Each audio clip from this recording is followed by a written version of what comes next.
Shalom Aleichem, good afternoon. Today, Mirz Hashem, B'siyata D'Shmaya, we're going to have a shiur on music, the power of music, the effect of music, the place of music in Judaism. And music is betzim, something that's a very high thing. In Shamayim, we know the avoid of Malachim is Shira, something called Shira Samalachim. One of the Gedolei Ador expressed it like this, that the language of heaven is song. Sfas HaShamayim is Shira. And in Beis HaMikdash, Shira was an integral part of the Avodah. When someone brought a Korban Chatos, even before the Korban Chatos, they used to sing every day with the Korban Tamid.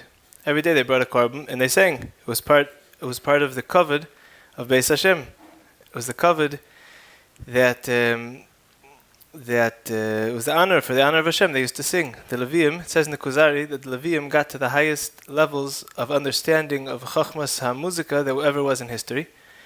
That's what he tells the king of the Kuzar. And he says it's very simple because you have the most mechubedika people in the most mechubedika place that are freed from all worries of parnasa. They don't have to work. They get meiser. And they're free to dedicate all their time to the chachma of music. And they had to learn for a certain number of years before they were allowed to play in the Beis HaMikdash. And they got to a very high level. And to get a little taste of the power of the music that they had over there, there's a korban called the Korban Chatos. And when someone does certain averas, they have to bring a korban in the Beis HaMikdash. And part of the Korban Chatos is the person has to do tshuva. You have to regret the avera that they did. So sometimes a person would come with a korban chatas and they did not do tshuva. So the kohen would give a remez. He would mesamen.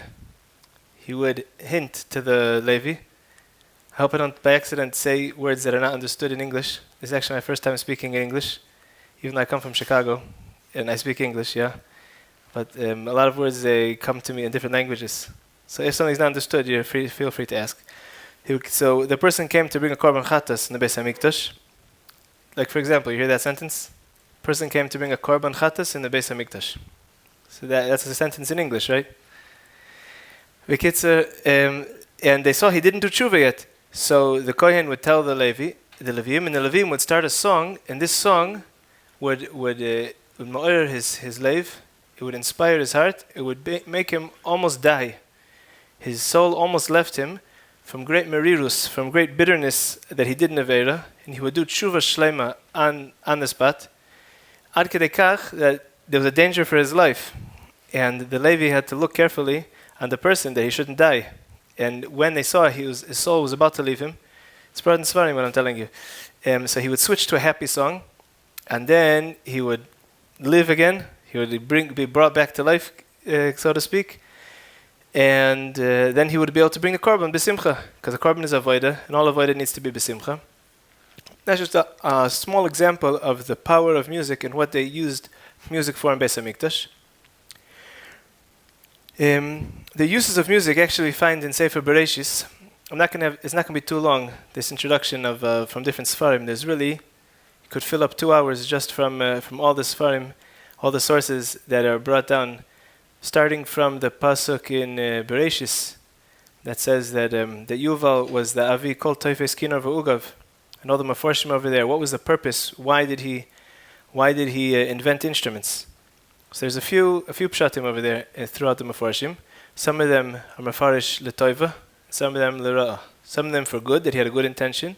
It was a good purpose, and some of them explain that it was for negative purposes. For example, one of the pshatim was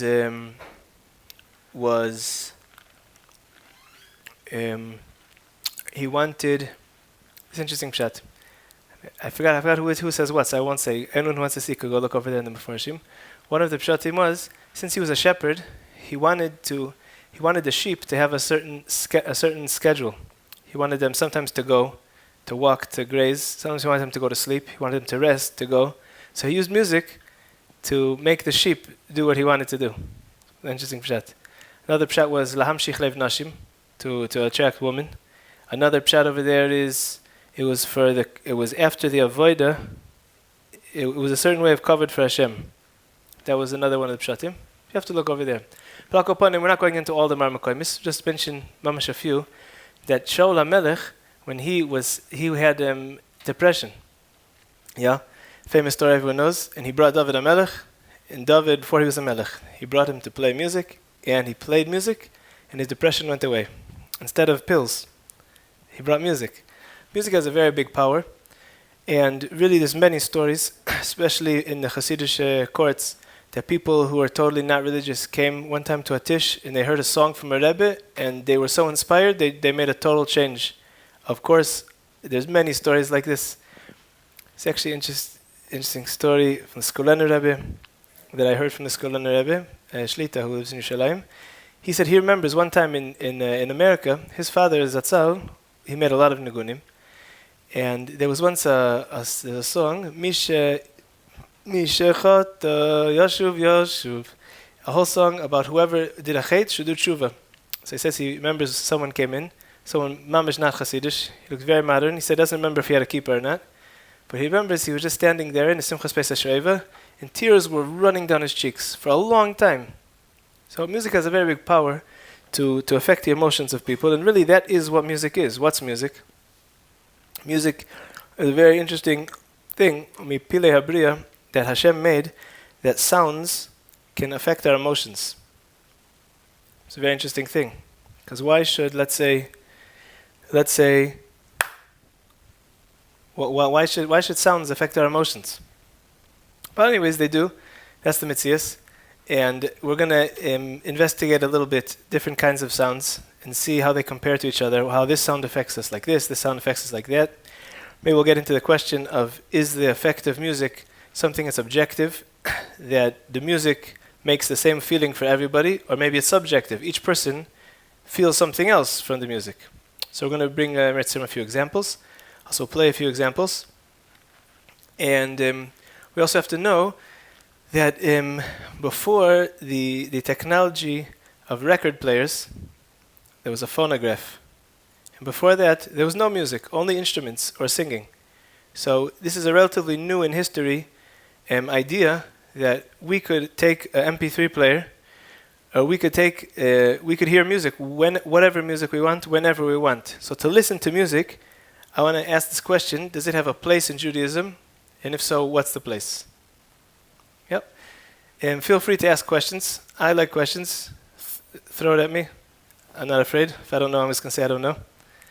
And that's how things become clear. So let's get started.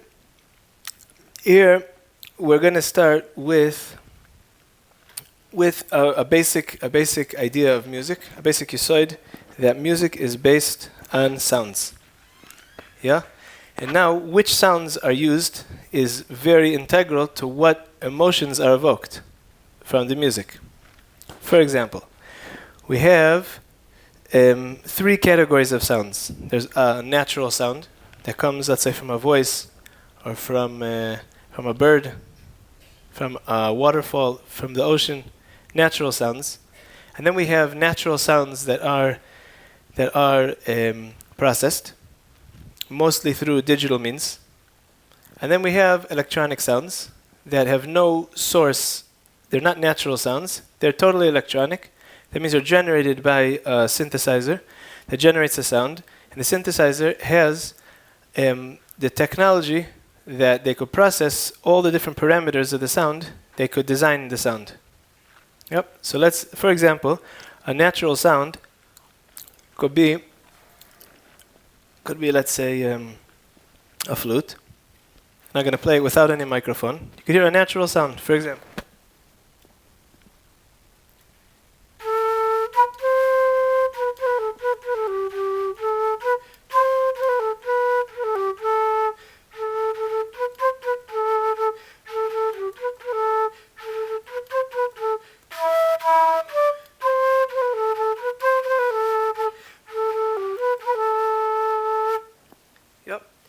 Now, keep this picture in your mind of this sound, because we're going to compare it to some other natural sounds right now.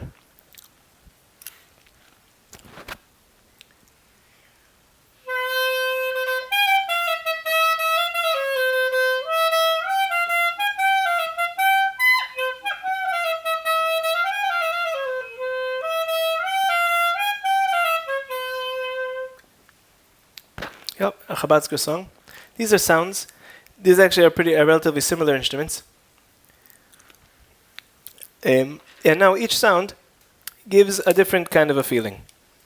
The truth is, when we hear music, which is composed of many sounds, so the feeling is going to be the sum total of all the sounds. Yeah? And often, when you have a lot of different sounds all together, so it's less significant each sound separately. However, it's made up of all the different sounds. Let's see what's this, a saxophone. A tenor saxophone.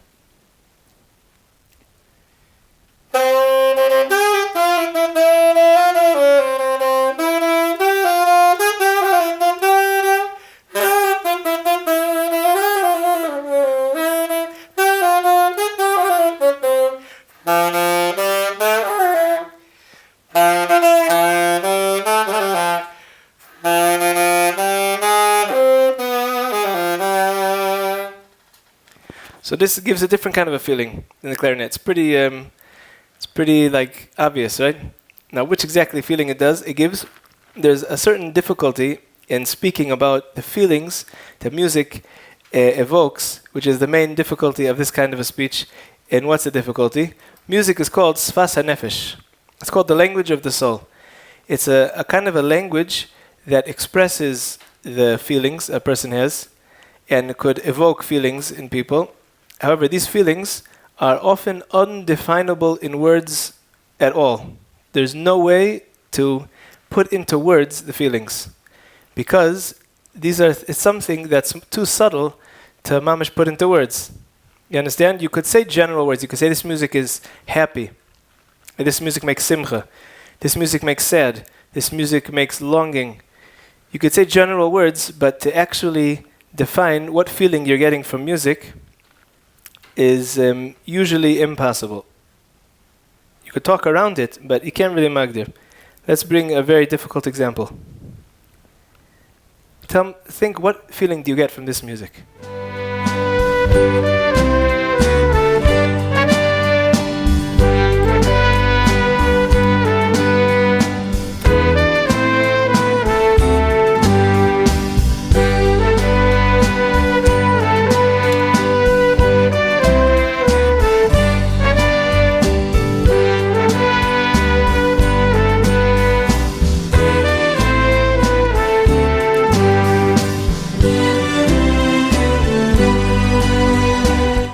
Okay, who wants to say? What feeling do you get from that music? Pesach. Okay, that's association, that's not a feeling. What do you say? Relaxed, okay.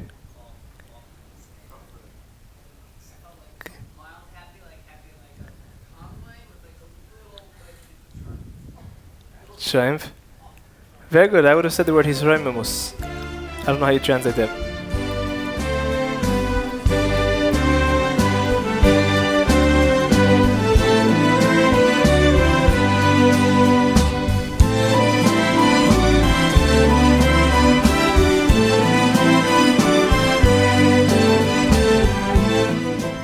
But there's definitely not one word you could say. Maybe you could write like a whole page to describe what feelings you have. But the truth is that also, if you listen carefully to the song, you'll see that it's moving. Music is moving the whole time. It's not staying in one sound. The feeling is, it's a moving kind of a feeling. It's almost like trying to say, how many fingers am I holding up? You understand? It's something that's moving that you have to understand. Okay, good. So now, let's bring an example that's a little more easy. Usually people have one word to describe this example.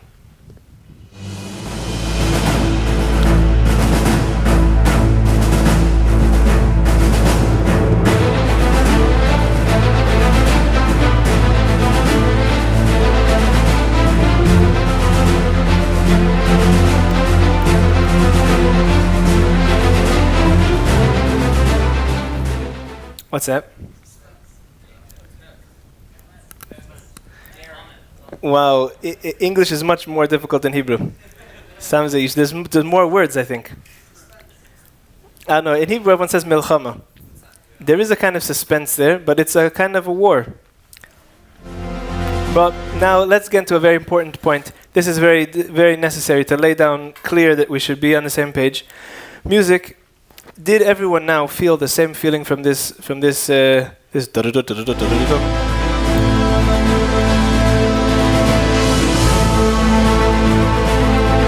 Everyone feels the same feeling from this?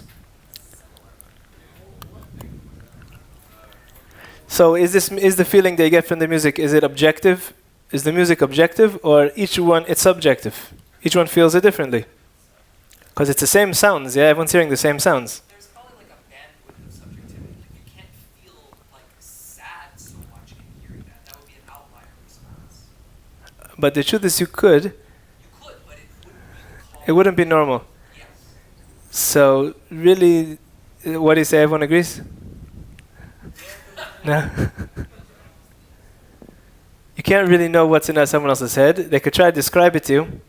Yeah.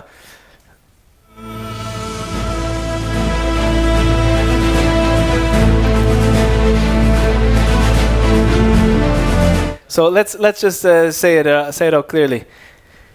Music has be'etzem what kind of emotion in general the song is making, and each person hears it and they get this feeling of, let's say, suspense or war, and they're going to associate it and feel it however they perceive war. For example, if someone would start screaming angrily in a crowd of people, and you'll be in the middle of the crowd, so it's clear that the way he's screaming is anger. Actually happened yesterday in Shul. I davened in Satmar in Rehov Yoel upstairs. One of the special people of Yerushalayim, he started screaming at somebody in the middle of Shul, in the middle of davening, very loudly. And immediately a bunch of people tried to shush him, because that's what you do if you want him to scream louder. And then what happened? He kept screaming, and I noticed the interesting thing, because really I bring this example all the time, and it happens to be that just yesterday I actually saw it. There's different responses. Some people, because I thought like this, emotions are contagious. It's very easy to notice this. If you go into a room where everyone's happy, you become happy. If someone is talking to you like angrily, so you become angry. Emotions are contagious. Some people are more affected, more susceptible, they feel it more. Other people are more projecting. But Lamaisa, emotions are contagious. So that means when someone yells angrily, there is a netiya that a person will become angry in return, in response. But it's not always the case, as you could see. This person that screamed in Shul, not everyone became angry at him at all. Some of the people near him, screamed, they got like angry. Those kind of people, they just like let their gut feeling come out or whatever. But some people thought it's funny. Yeah? The same guy screaming, people, they have different reactions to it. But it doesn't mean that the screams are not screaming angry. You understand what I'm trying to say? The scream is an objective, angry scream. Now, how people perceive it, that changes between different people. Some people will become angry in return. Some people will become sad. Some people they'll be sad that someone's screaming. Some people will get like nervous. There's all kinds of different reactions that you could have. So this is the first reason, the first bechina that makes music subjective, even though the music itself is what it is. It's the same music for everyone, but there could be different responses. And like he pointed out, a very good point, that usually people are not going to feel sad from this music that we just put on, from this war music. They're not going to feel like happy either. That would be weird. But when is it possible for a person to feel happy from this music? This is another very interesting point in music, which applies to more things, but especially to music. I'll say, for example, last week in Bnei Brak there was such a shiur, and I put this on, what I put on before. And I ask people, what do you feel? One person says, I feel a nice bar in a wedding. That's the matzav that he went into. So what is that? That's an association. When you hear music in a certain place, in a certain context, so when you hear the music again, you go back to that place. Yeah? So it could be that a person, let's say, He's very happy for some reason. He's in a wedding of a friend that that is older. It took a long time to get married. He's very happy for him. He goes into the wedding, and he dances with him with great simcha. And the music there is no shaykhs to simcha. The music they play, they say this war music. So next time he hears this war music, he's going to be happy because he's going to remember this happy experience that he had dancing with his good friend by a chasana. You understand? So that's why, that's one of the reasons why to talk about the effect of music on people is complicated.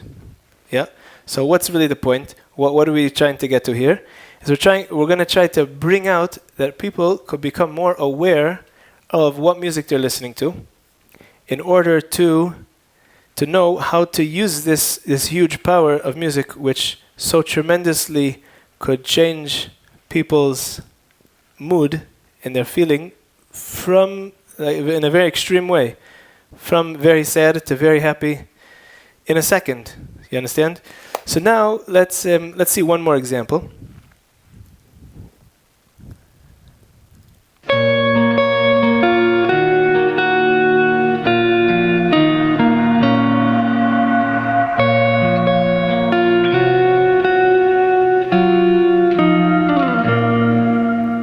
Now, before you start singing, what's the feeling you're getting so far?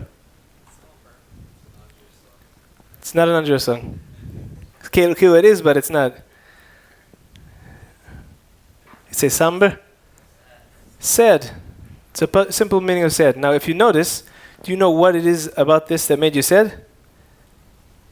The sounds are very mellow, yeah? It's like a kind of electric guitar or some kind of synth sound.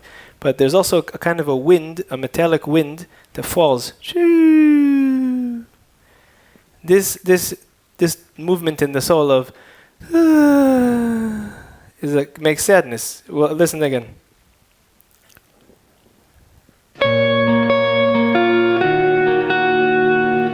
These are not so bad. Now listen.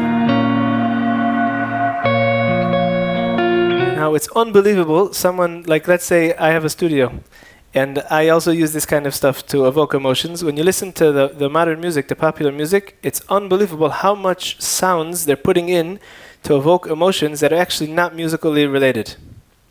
But these sounds, they put you in whatever place that they're trying to put you. There's examples like basically any single that came out, you find it right at the beginning. It's some kind of a weird, usually very quick sound that subconsciously does something to your emotion. And actually, this brings us to the purpose of music. What's the purpose of music, of all the singles that come out nowadays and all the modern music? The purpose is one word, a green word. Money.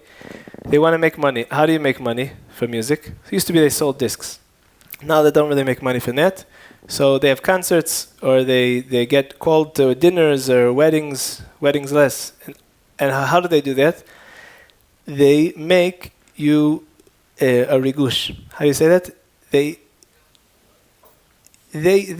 press your buttons of your feelings, yeah?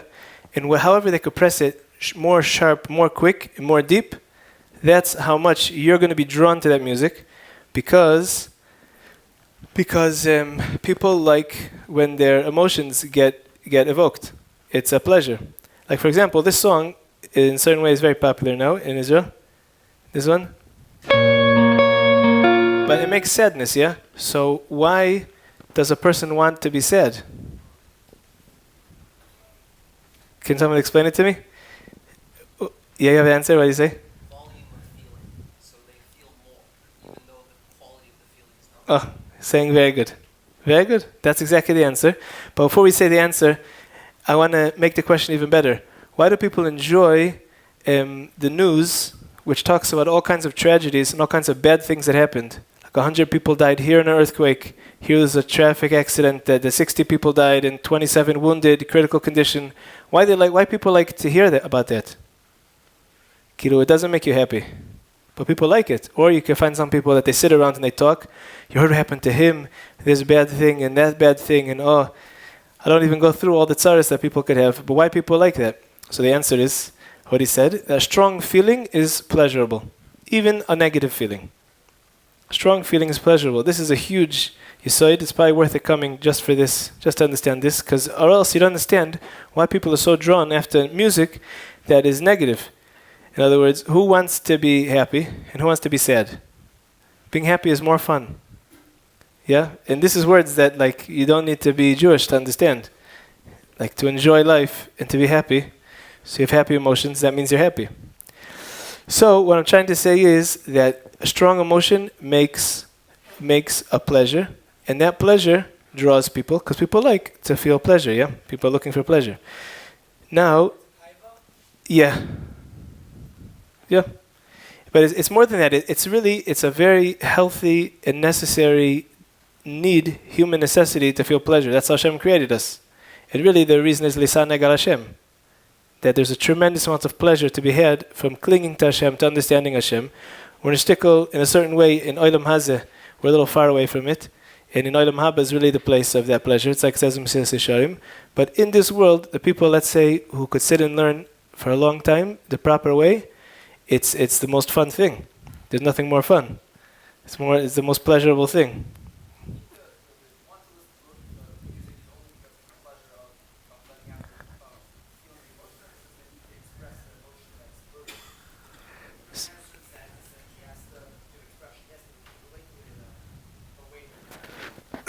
You're saying a very good point. He's saying that is the whole point, the whole draw after music, only because of the pleasure that a person gets from evoking emotion, or is it because a person feels a negative emotion that he feels a relief when he expresses it? So actually, modern psychology is a little bit built on this, which is very different from Jewish psychology. I'll explain why. It's a very simple idea. They say if you're angry, so you have to express the anger, and that's going to help. But really, maybe for them, I don't know.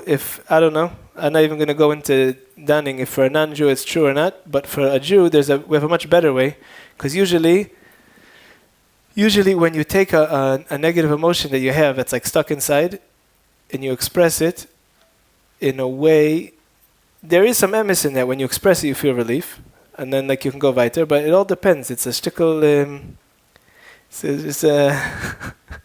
It's a tricky place. There's a better way to do it, and that's to be full of good feelings. To be for example, if someone is, this is really not my point, we're getting a little sidetracked for a minute, but we're going to come right back. If a person is sad, so instead of like wallowing in the sadness, so they could like do something that makes them happy. Yeah? That's the first point. I will just mention a very, very big kitzur. What? Yeah, so that's what I'm saying. There's a place for it in a certain mugbaldik way. But the problem with music is that, let's say this song, I thought of a mashal to explain. You have someone who is a little bit sad. For our purposes, let's say he's in -5. He's -5, yeah? And now he listens to this music that they have very big mumchim that understand the nefesh very well, and they know how to evoke what they want, and they want to make what stronger feeling of sadness. Excuse me. So what do? They generate music that's -50. Very good. So now he's -50. And the truth is, I thought, so I don't know if it helps him, yeah? I don't know if that helps. But yeah, it doesn't help. The opposite. But the truth is, this song in specific, I thought like, okay, starts off very sad. And if you hear the words, I don't even want to turn on the words, because it's like, you know what, let's hear the words a second. It's a song in Hebrew. And you'll see why it's like a little ridiculous. It's really another different point.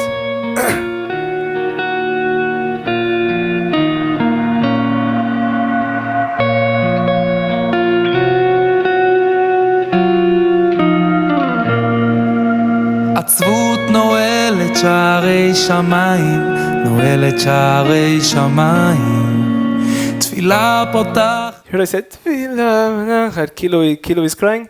So now this touches a person, right? Because it like touches him, the sadness, that everyone could relate to it. But you understand that his words are saying the opposite of what the music is causing? He's Kilo saying, don't be sad. That Atzvut noelet sharei shamayim.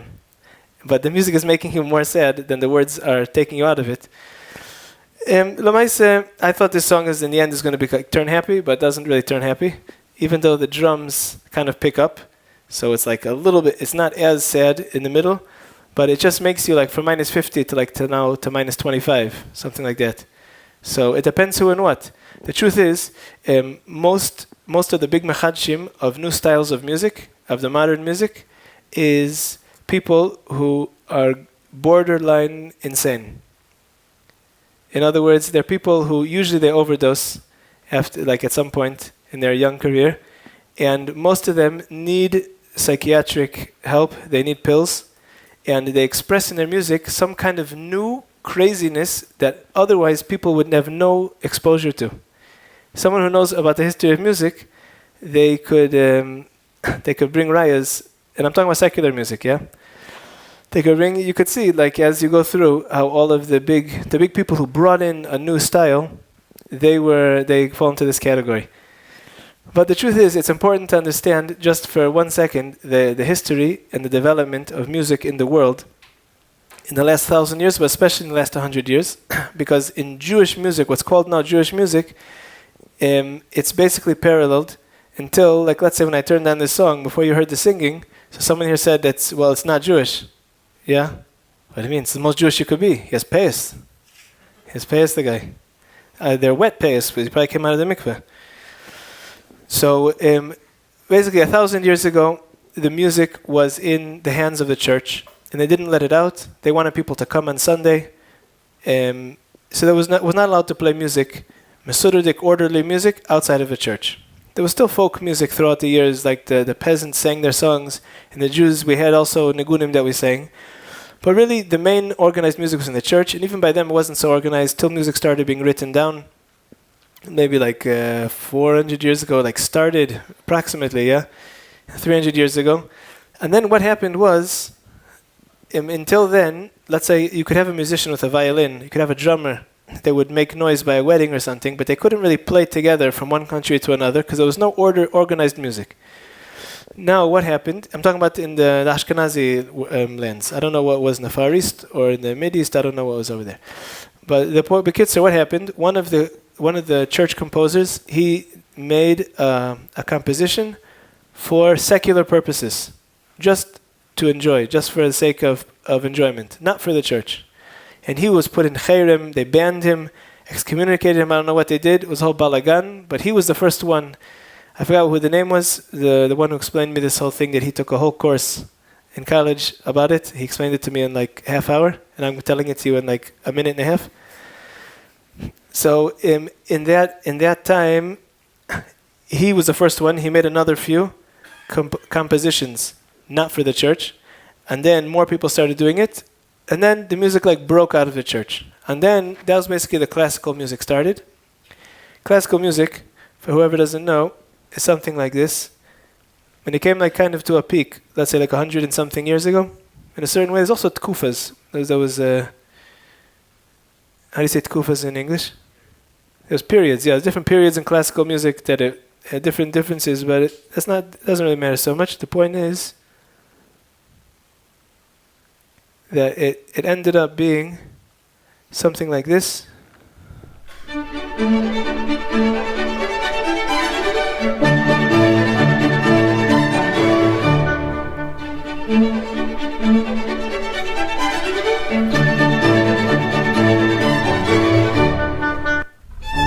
Different classical music. Now,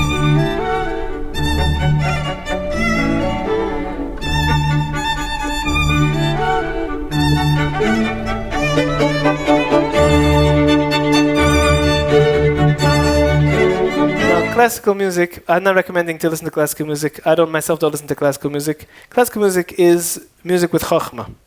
It's with wisdom. It's made in order to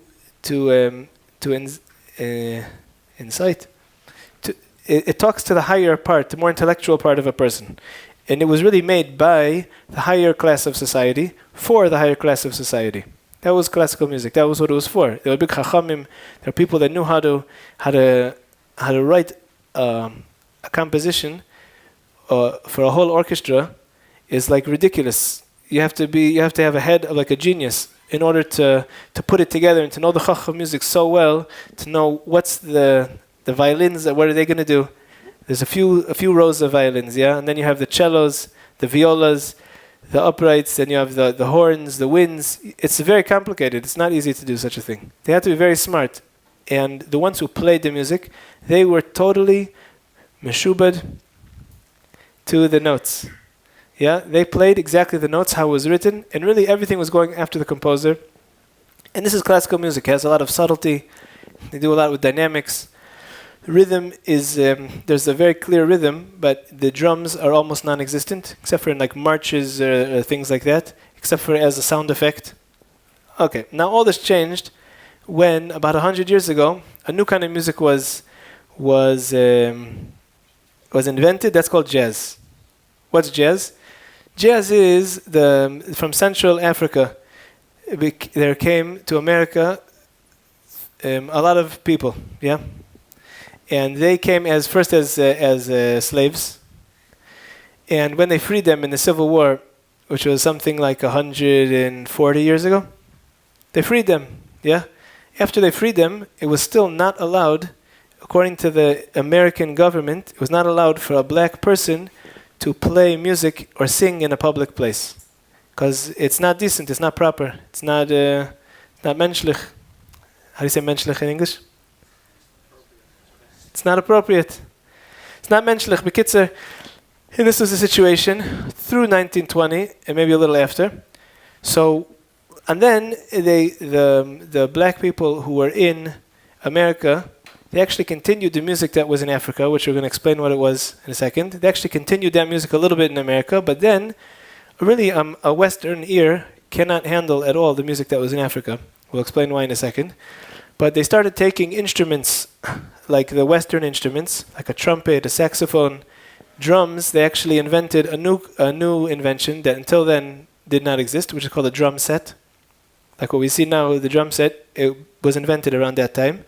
And it started off just by taking a bass drum, putting it on the floor, and hitting it with their foot. So they could do two things at once, also a bass, also a snare.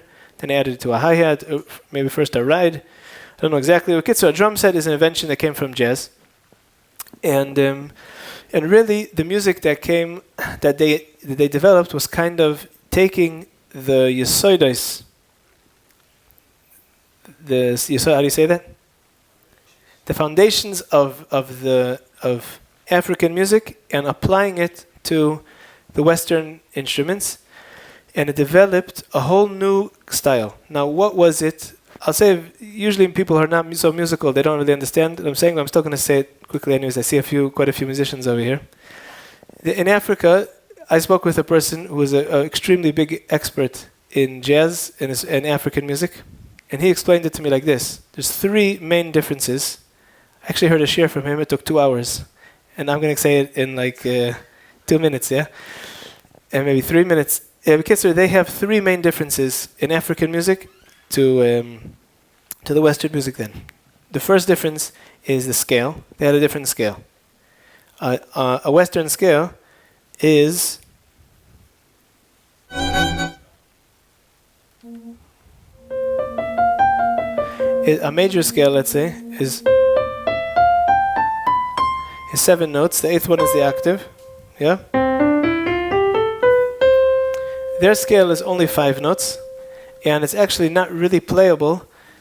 And you'll see why it's enough 5 notes in a second. It's not really playable on the piano because it's not like in the Arab countries that they have semitones. It's not a semitone, but it sits somewhere in between the minor and the major. Listen, a major scale is like this. A minor.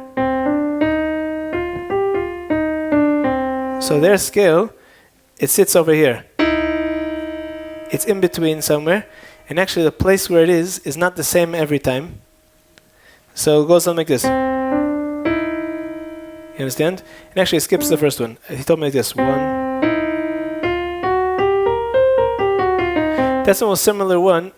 That's the most similar one to like the Western ear. And that's really like a blues scale that came from their scale. 1, 2, 3, 4, 5, 6. Really it's 6 because I stuck in this one in the middle because that's another place that they have a note in between. This is called dissonance. Dissonance is when I wasn't really going to go into this. There's something called, what's the opposite of dissonance? What's the word? consonants, there are certain notes that go together very nice. Like let's say, it's actually amazing how it's provable, and this is like, it's provable, this is the teva of the Bria, how Hashem made this. Anyone here ever saw the inside of a piano? Of a real piano? It goes like this. You have a lot of strings that are all tightened according to a certain pitch, and the piano buttons, they make hammers that hit the strings. Now, if you hit a string, a C, let's say, so what happens in an acoustic instrument? Not only the string vibrates, more strings vibrate. It's called overtones. So what vibrates? See, the octaves vibrate. Yeah, the higher octaves vibrate. But not only them, also you have more notes that vibrate. In each one, there's certain notes that vibrate more and certain notes that vibrate less. And according to which notes vibrate more and which ones vibrate less, you build chords and you build a scale. How does it go? It goes to the fifth. These notes, they go together very nicely. Yeah? This is the fifth. After the fifth comes the third. It's also consonant. That's the right word. This is a major scale, a major chord, sorry. And then, I don't mamash remember, I think it goes like this.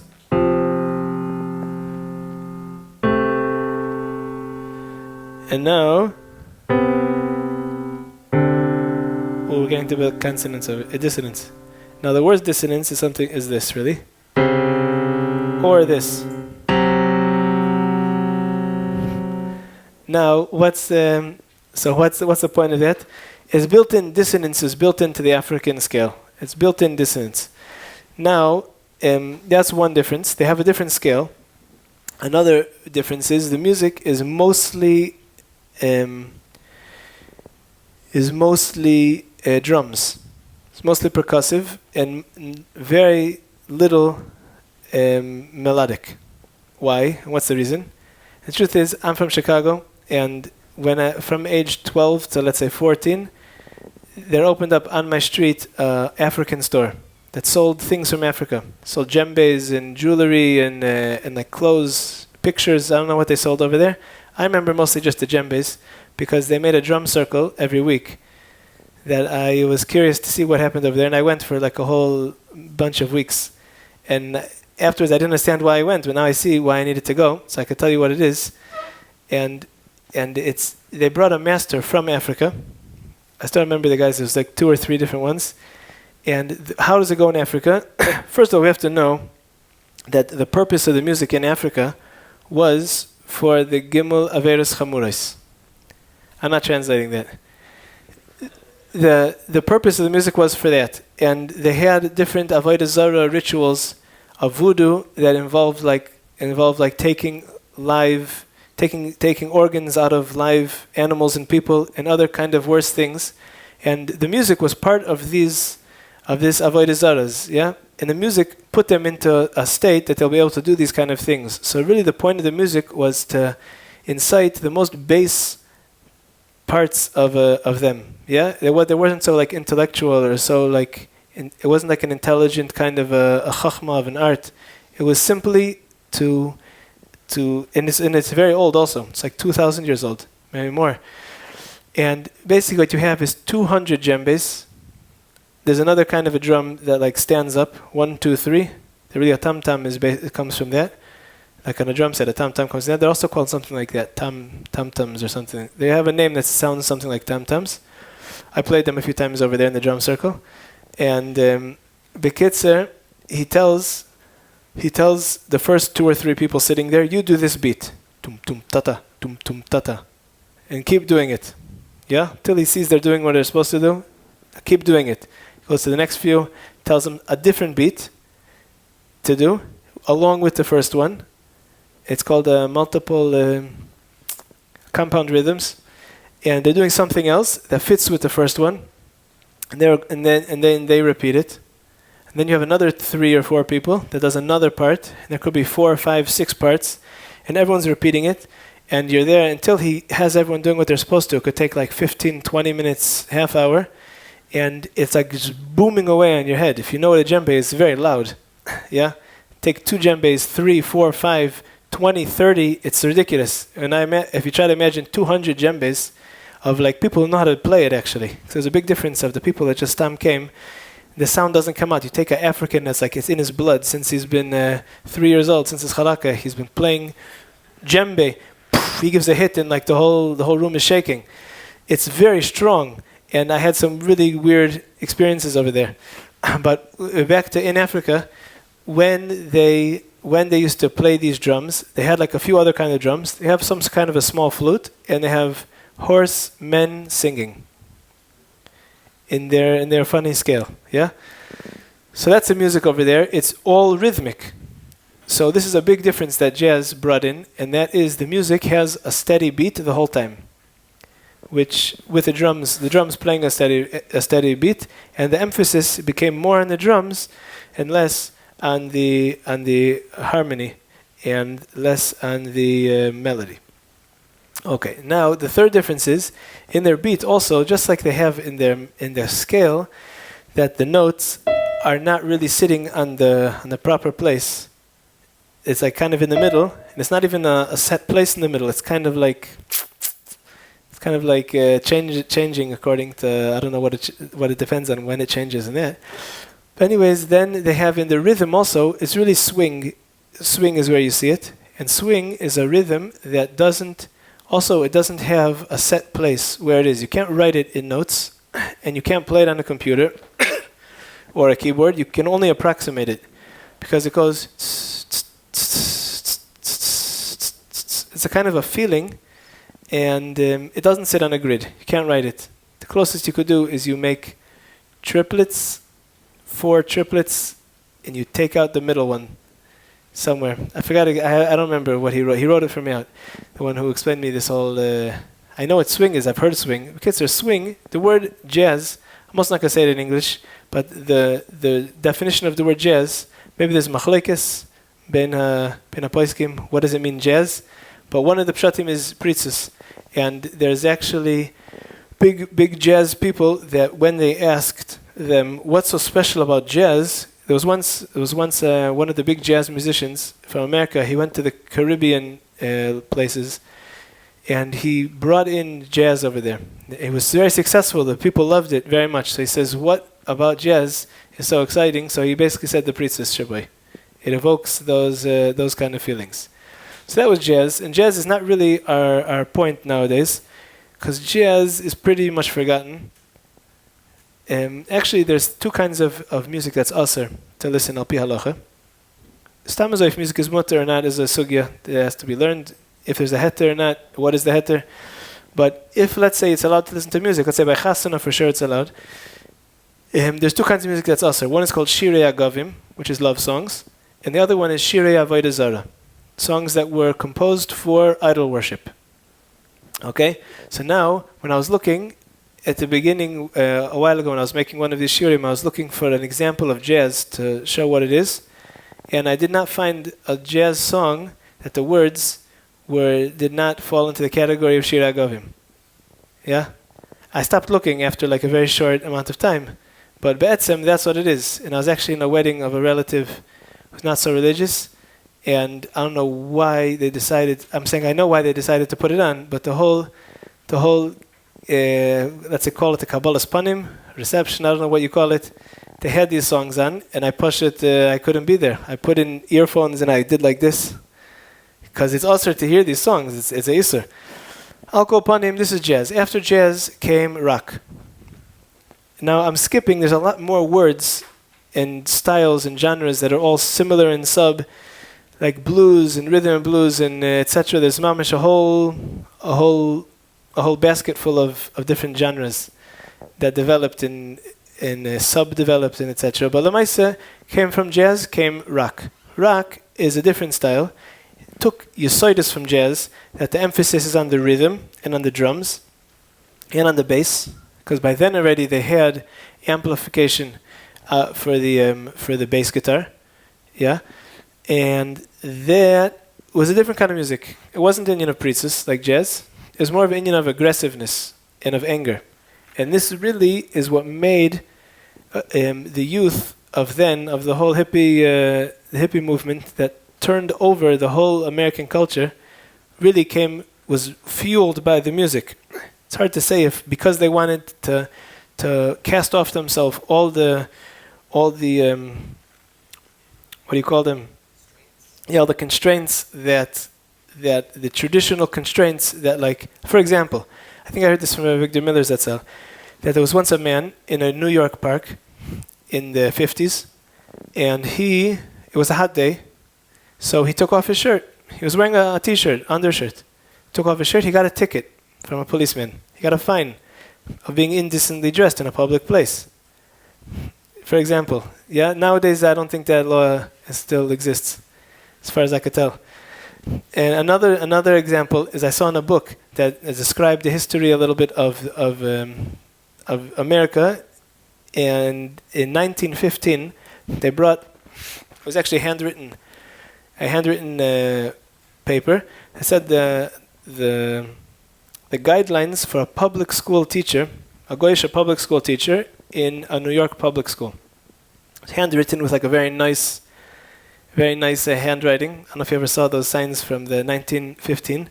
So anyways, the rules that the public teacher had, one of them was she can't go out at night unless it's to a school function.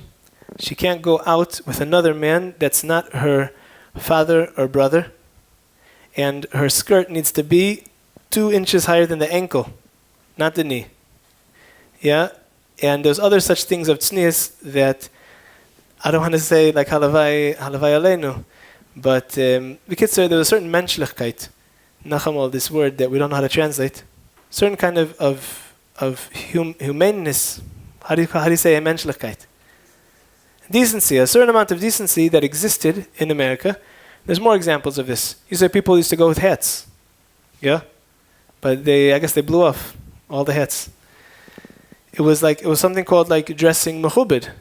And this is just one example, but there was a certain amount of decency. So this all like flew out the window, Batsim. And one of the things that powered it was the music that promoted rebellion. And this actually is not my analysis of the situation. This is what the president, which president, I forgot which one of the presidents over there, I think Eisenhower maybe. One of these presidents over there, he said it, and other people in Congress said it, and other mechanchim, educators, especially music educators, they said we have to stop this music or else it's going to destroy society.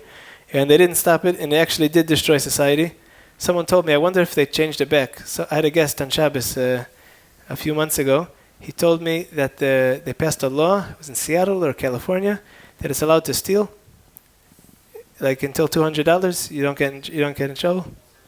San Francisco, $1,000. So B'kitzur, you see, society kind of is. It went a little crazy.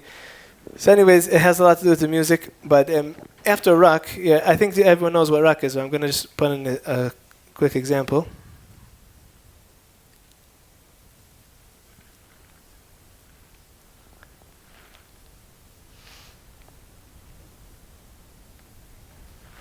See what this is? Not this one. This one is a better example.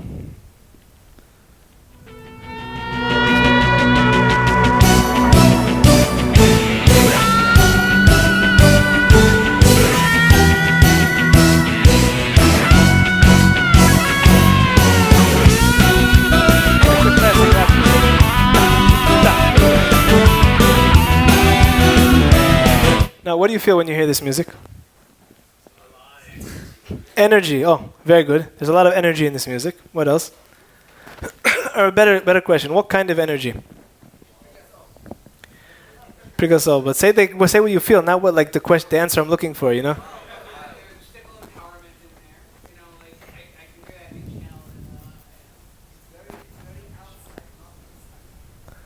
External.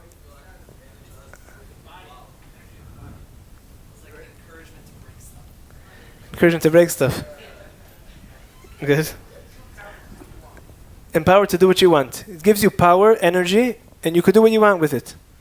So listen, actually, what's the main part of this song? Listen to the distortion in the guitar.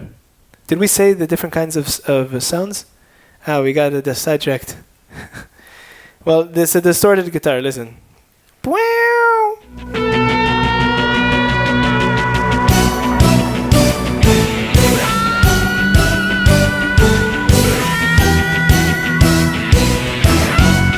It's a combination of the hard hits, of like the hard sounds, and the it's kind of like a cat, right? But these sounds are kind of bending you, and they're taking you out of your straightness. Now, I don't say a bend is not allowed to do ever, but I don't think you find bends in classical music. You find? I'm not the biggest expert in classical music. Classical music is a lot of music. There's a lot of different kinds. Kitzur, a bend is an interesting thing. You have to be careful with it. And the truth is, even though everyone here started feeling the feeling of the rock right at the beginning, but really the feeling develops after you are hearing it and it's pounding on your nefesh for like a few minutes, then really the lachatz, the pressure builds up until you explode. You understand?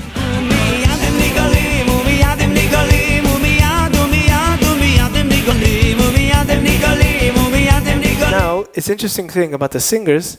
So usually a singer is coming to explain to everybody what is the music saying. He's coming to translate the music for everyone. So he puts in a style of singing which if the music is aggressive and angry, so he's going to sing more like bitse'aka, more with screaming, a screaming kind of singing. And jazz singing was what that did. But the angry kind of singing and yeah, let's listen to this example. This is actually the first Jewish rock song that came in, and I'm not mentioning any names of who's who over here, but this is how he sings.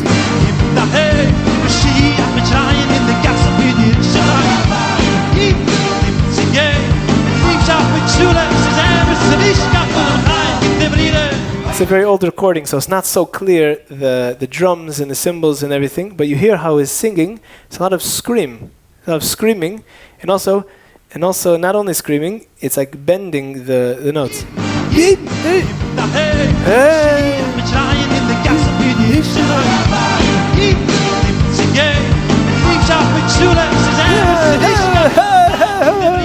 You understand? So for many people who are not so musically inclined, actually the easiest way to understand what the music is saying is by hearing how the singer expresses it.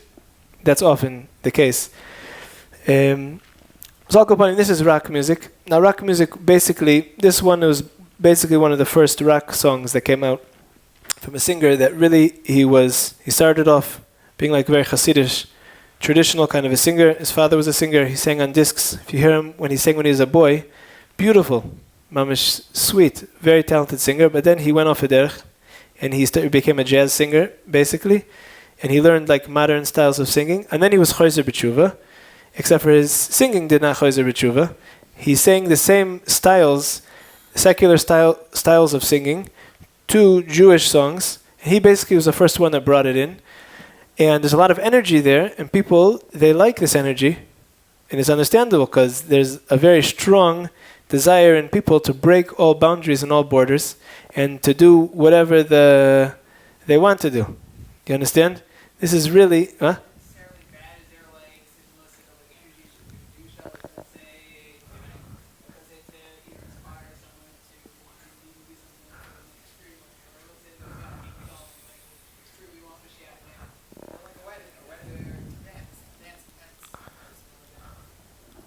Oh, so you're asking a good question. I think we're going to come to this question. They're asking a question, is it possible to use this kind of energy that even at first glance, maybe it seems like negative, is it possible to use it for good? Yeah? Because it has a lot of energy. Let's use it in weddings and let's dance very strong.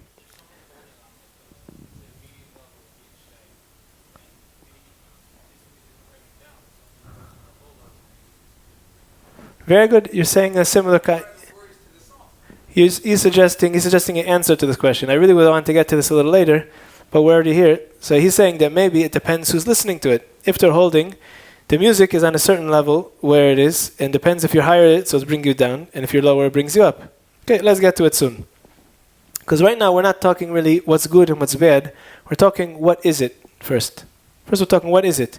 What kind of emotion is it evoking? There is a called emotion of happiness, of simcha. Let's see this example. Not that I'm giving any hints of what it is, but tell me what feeling you get from this example.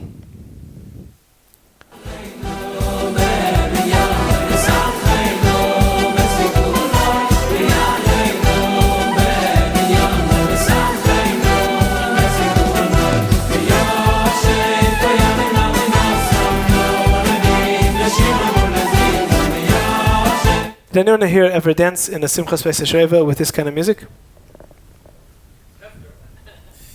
Hefker? Everyone agrees with him?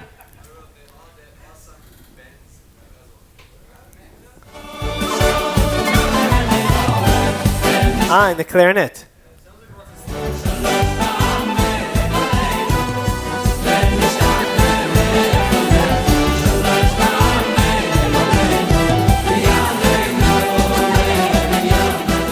Very good. A few good ha'aras, a few good points were pointed out. One point is, someone said it sounds like rock and roll. Why is that a good point? Because really the sounds, what is rock? What is rock music? And that's not only the beat. Really, one of the main things is that the drums are doing tum tum tum tum ta tum ta tum tum ta. That the emphasis is on the 3 and the 4, and the 2 and the 4. 1 and 2 and 3 and 4, and also the bass is doing boom boom boom boom boom boom boom boom boom boom. These are the thing, and they're also strong, and the sounds are like hard. This is what makes rock in general.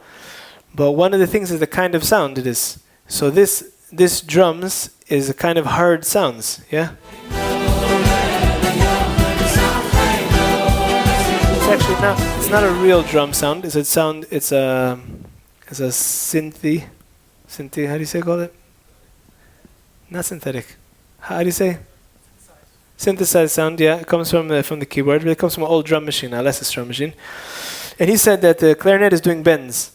Now the truth is, when we're changing the niggin, there's ways to change it that are good and ways to change that are not good. But I don't want to go too far into different places. Let's keep according to the train of thought. We said that there was classical music, and then there was jazz, then there was rock, and then 40 years ago, it was invented new machines. What are these machines? These are synthesizers that could do loops. What does it mean, a loop? A loop means it takes a sound and it repeats it. And you could make a loop of a few seconds. The whole keyboard, one-man band, is based on this concept. And it was just invented about 40 years ago, approximately. And they, with synthesized sounds, started making loops, and a whole new genre of music evolved. A lot of the classical people don't call it music, they call it organized sound. I talked to a trumpet player who, Balchuva he was a trumpet player in Berkeley, a super duper trumpet player, a big genius. He says, I don't know if I would even call it music, say organized sound. Because why? Because it's very different. First of all, the melody is or not there, or it's extremely like tafel. What? Secondary, yeah. Excuse me. The melody is almost not there, and the whole thing is around the beat. The whole thing is around the beat, and especially in electronic music, this. Yeah. So there's two things about this. One is the beat. Now I didn't bring with me a sub today. Usually when you bring a sub, it explains, you understand better, you feel it in your stomach. But so there's two things going on. One is it's pretty slow.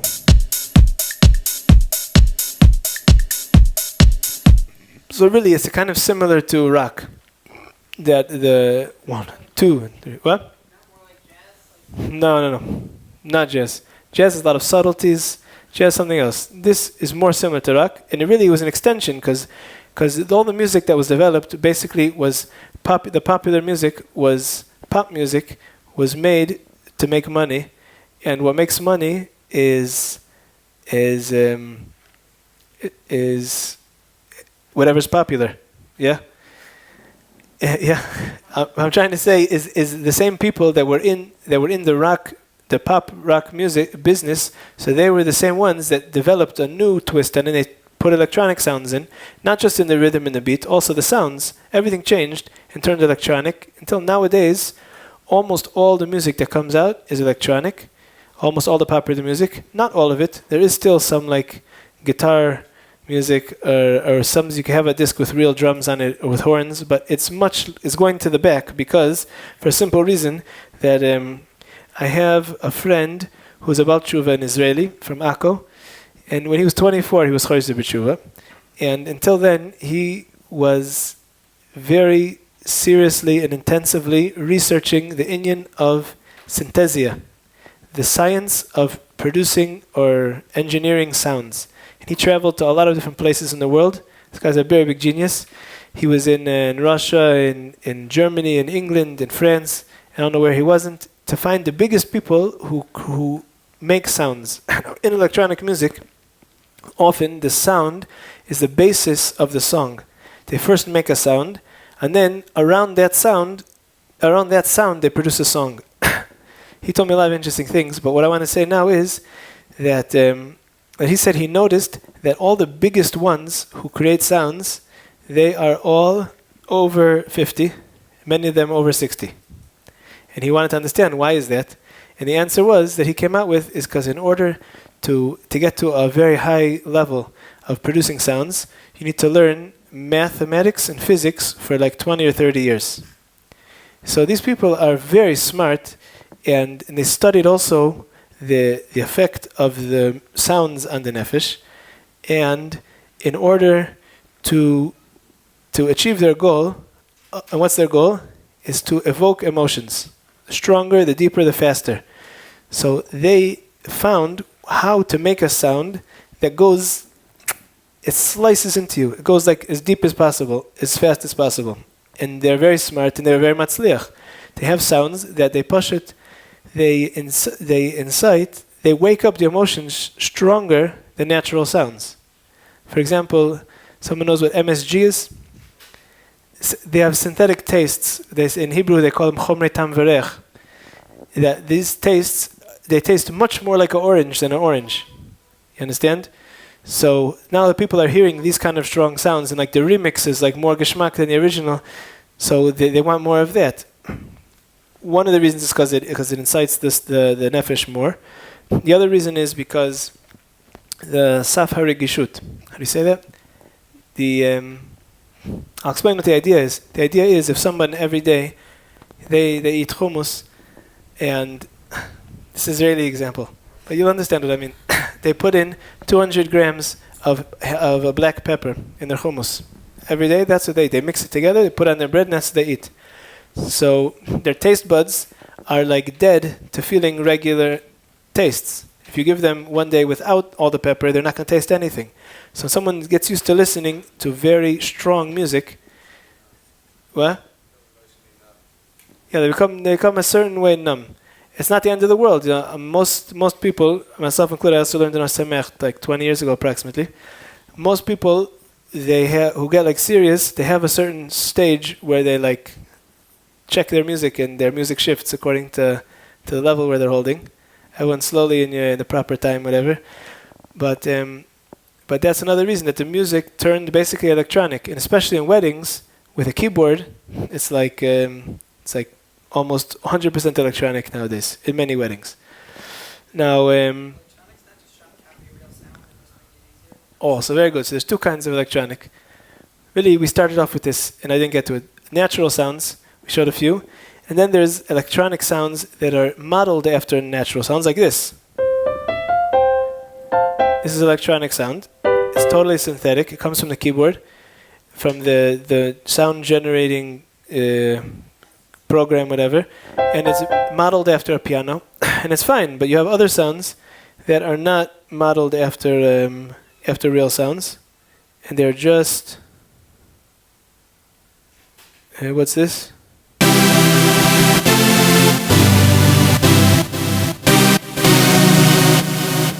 You have sounds that are not modeled after real sounds.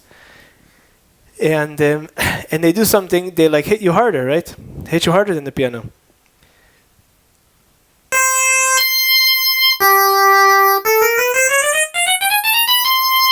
This is like kind of like an alien.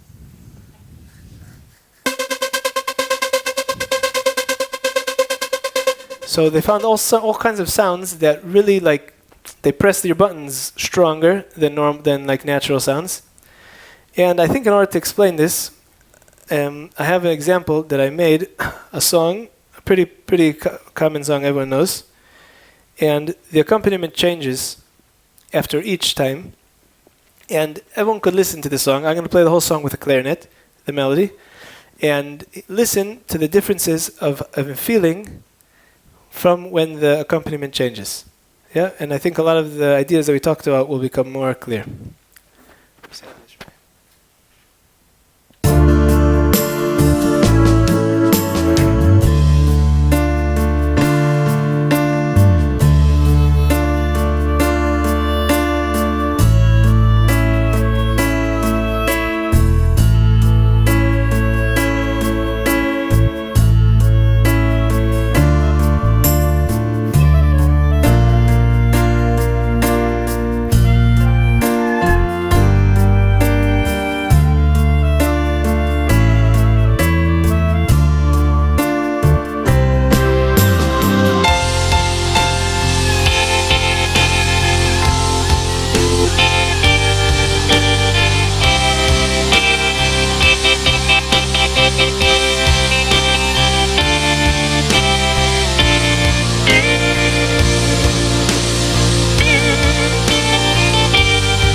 have to come back.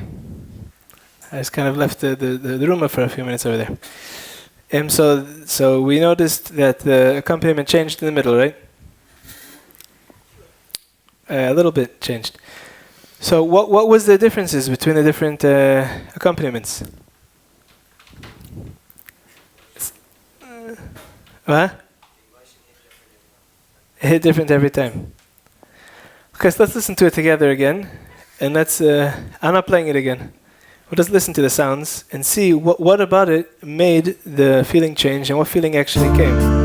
Starts with maybe the most normal keyboard accompaniment to the song. It's all synthetic. This is a keyboard. If we'll have a bigger budget next time, we'll bring a 5 or 6 or 7 or 8 piece band and we could demonstrate everything. These are all electronic sounds that are modeled after real instruments. They're all very, very like gentle sounds. For example, you have the drums are very simple. You have a piano. The bass is very simple. It's not so dominant at all. Then he has distortion. Listen. The main thing here is the distortion. The beat is a little more aggressive, but it's not really the thing that's making it. It's the distortion. It's like a rock ballad in a concert. Now listen to what happens. The distortion is going to disappear. And it's going to feel like someone was stepping on your toe and you didn't know.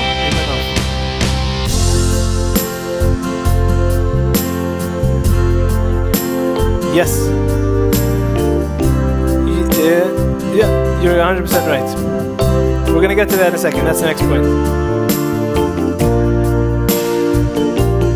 It's the same beat as before. We went back. Also, it's electric piano sound. This is electric piano. Now, what happened to this? This is called funk. And here, there's a lot of syncopation, which I forgot to explain what it is before. Syncopation means that you take the rhythm and you move it from its regular place and you put it in a different place. There's a weird syncopation that makes like...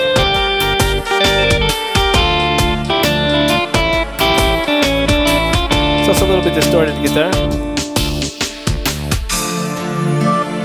You go to very serious long sounds, no drums at all.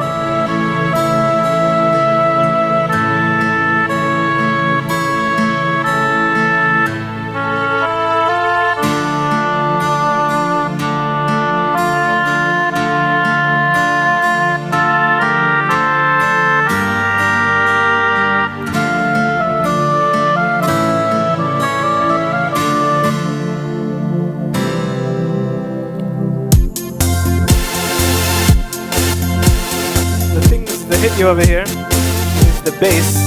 It's very booming in a way. But not appropriate for a slow song for Keliata. Just to explain. And also that's what we call T-tune. It's very popular in weddings. This is still the same speed until now. Now starting to pick up the speed. As the speed picks up, you understand another main point of dance. Look at this. Taka, taka, taka, taka, taka, taka, taka, taka, taka. This brings a person to a certain massive. I don't think it's positive, but let's see.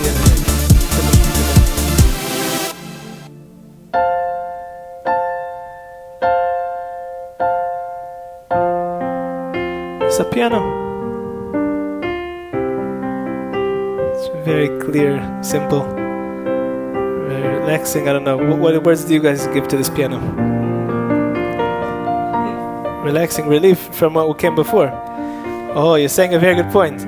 That really in music, everything matters what was before and what's after, right? Because you have a lot of times a song, a sound or a part of a song that if you'd play it by itself, it's not really anything, but because of what came before and because of what comes afterwards, that gives it its whole its whole meaning and its whole purpose, its whole point. Very good. Now, after we've very briefly touched on a few points, and especially the point of to notice that different musics, different styles, different sounds affect us, bring out in us different emotions. So we're almost ready to start deciding if there's good and bad here, if there's no good and bad, and what is good and what is bad. We're almost ready to get there. Because until now we did not talk about that. We just talked about to notice, simply notice that music is doing something to us. Okay, now I want to ask a question. Is this piano sound that we just heard, that's fresh in our minds, is this sound good or bad?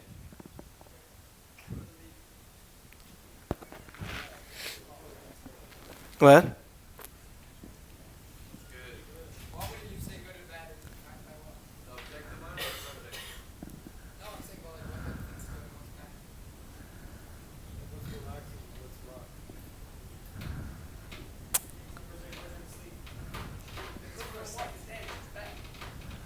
Oh, and he's the first person that's starting to give a remez, starting to hint to the answer.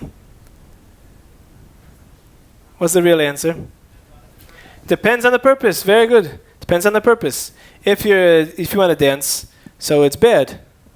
If you want to relax, it's good. All depends on the purpose.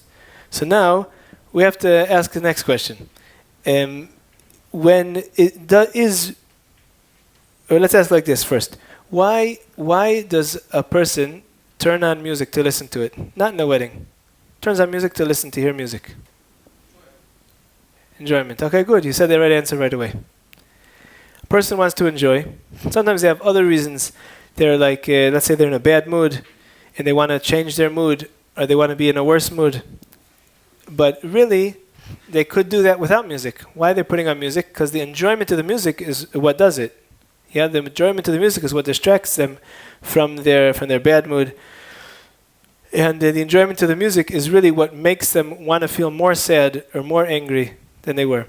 So now this enjoyment, is this a valid reason to listen to music? A little hard question of you. I'm asking you, what could be the purpose of music, of listening to music?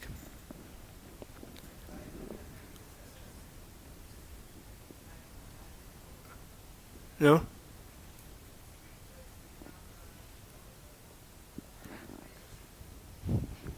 The purpose of music is to come to Ruach HaKodesh and to Nevuah. That's what he says. Oh, so the question is to elicit emotion, is that enough of a reason, purpose of the emotion?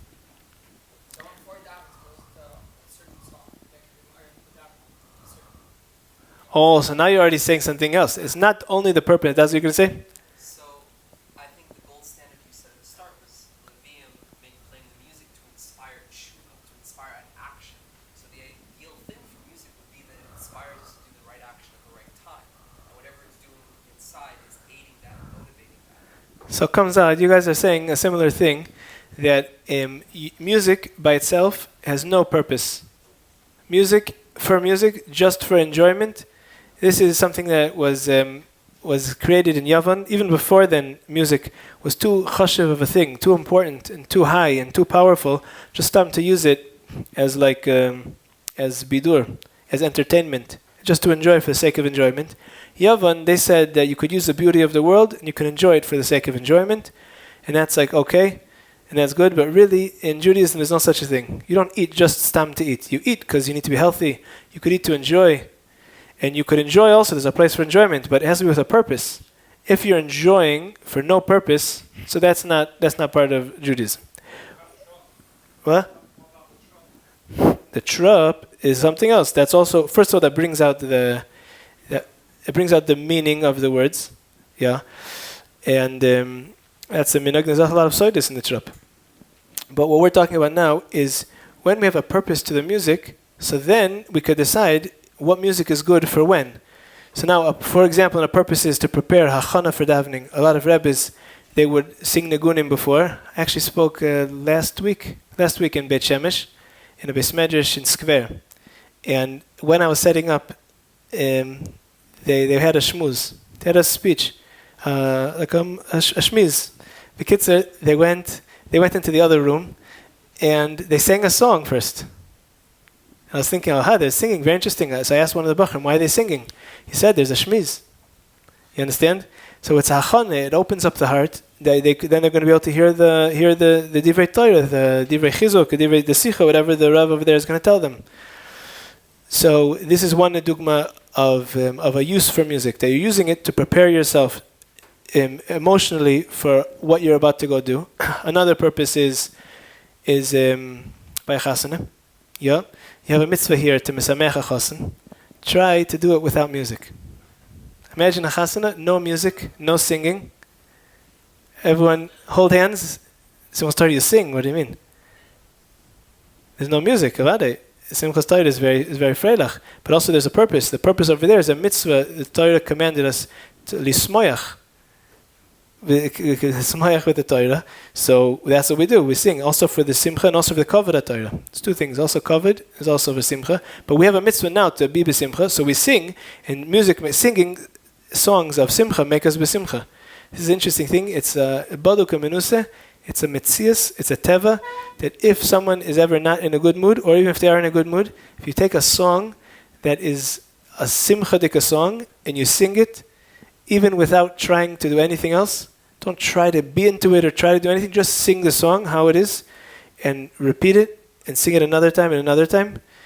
You will become besimcha without any suffix. Everyone is welcome to try it. Oh, so now if you want a song that's 100% no question, simcha, clean simcha, take any song from before the war.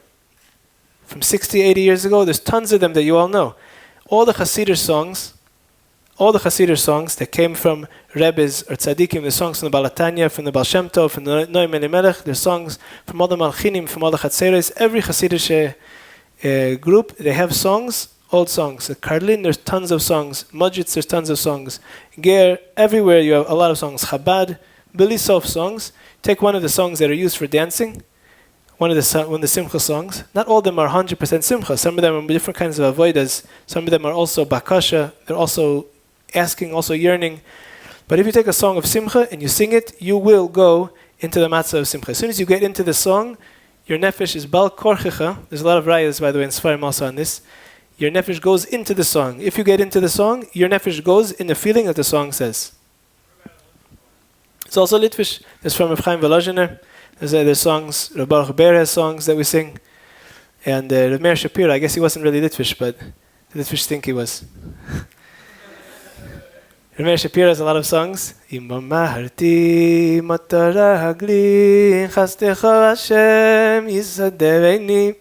know if that's one of the more popular ones. Because there's tons of songs. There's not missing songs. I'm sure everybody here, without exception, even the musicians who know a lot of songs, could easily find between 1,000 and 2,000 songs that they don't know from then. Everyone, by the way, you should know, and this number, you could get for free 43 gigs of music. That's all like lichatchila. It's over here. You get it for free, and they don't have English over there. But you go into Hebrew or Yiddish, and it's in Shlucha Shesh. How do you say that? The button you press, number 6. I think in Nor Samech there's also someone that gives out. But now the truth is, I should say one thing about that. When I say the music there is lechatchila, when we're talking about if music is good or bad, because let's say like this, we're in the middle of defining what's good and what's bad in music. So we said it depends. What is your purpose in the music? If your purpose is to dance, so you need this kind of music. If your purpose is to get yourself into to relax, so a different kind of music is good.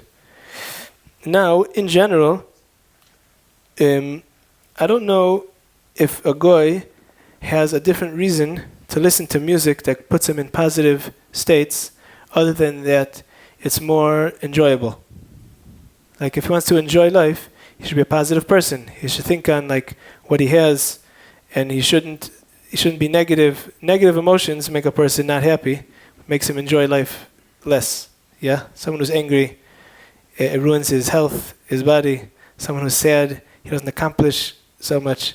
You understand? Someone who is like obnoxious, so people don't like him, etc., etc. All the bad midas, like practically, it's a good. It's less enjoyable. Life is less geschmack and less successful if you have bad midas. If you have good midas, you're more successful and you're more happy.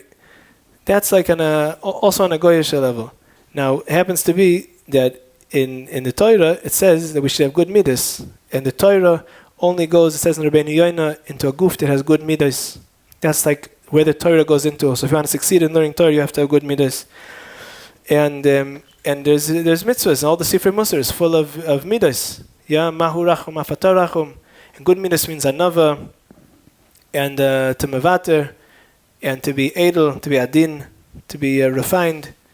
Yeah, so we have two reasons now to have good midas. So now when we listen to music, so automatically right away, if we listen to music that has positive emotions, so it puts us into positive emotions. If we listen to music that has negative emotions, it puts us into a negative emotional state. Now the question is, does that affect us? A bacher last night in Kiryat Sefer when we spoke, afterwards a bacher came over and asked a very good question. He said, but if I listen to music, let's say I go running and I put on music, like music is not good, is that going to affect me more than the time that I'm running? That's his question. That's his question. Abacha. Probably 19-year-old. What do you guys say?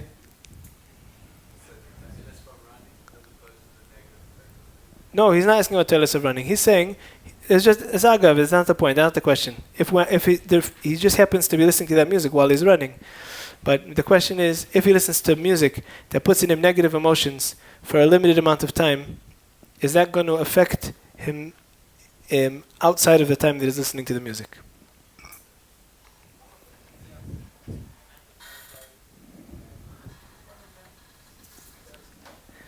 Huh? Depends why? I don't know if it depends why. Because music actually doesn't understand anything about why. Music goes on the nefesh without any connection to the seichel. That means if you could listen to music and think, I'm doing this for a specific reason, but the effect of the music is the same as if you're thinking you're listening to music for a different reason. The effect of music is on the emotions, the leiv, and not on the seichel. The intelligence is no shaykhis. Why do you say that?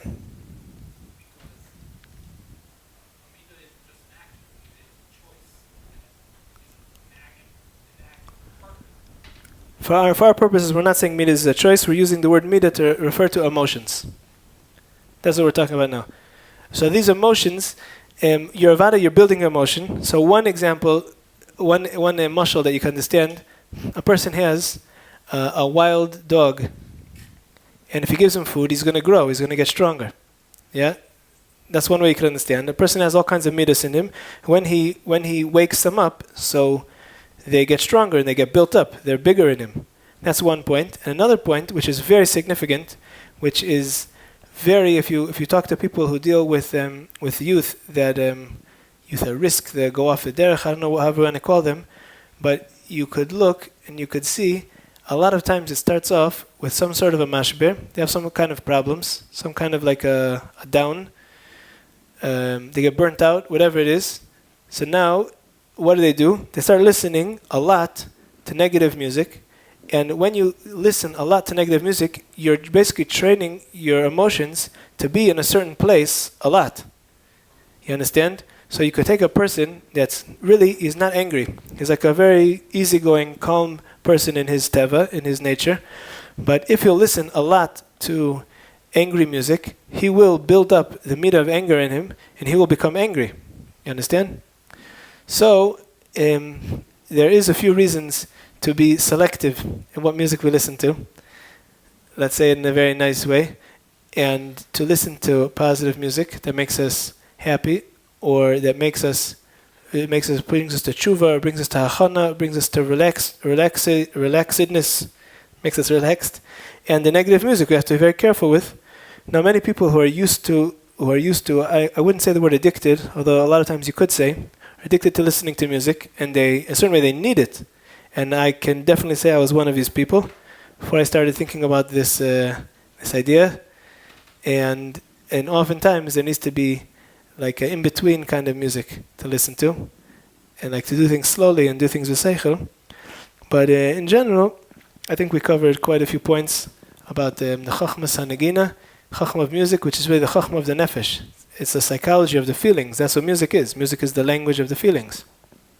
And we hopefully developed maybe a little bit more of awareness and of ability to mavchin. How do you say that? To discern in the music what is the music doing to us, and if we want it to do what it's doing to us. What, we have any more questions?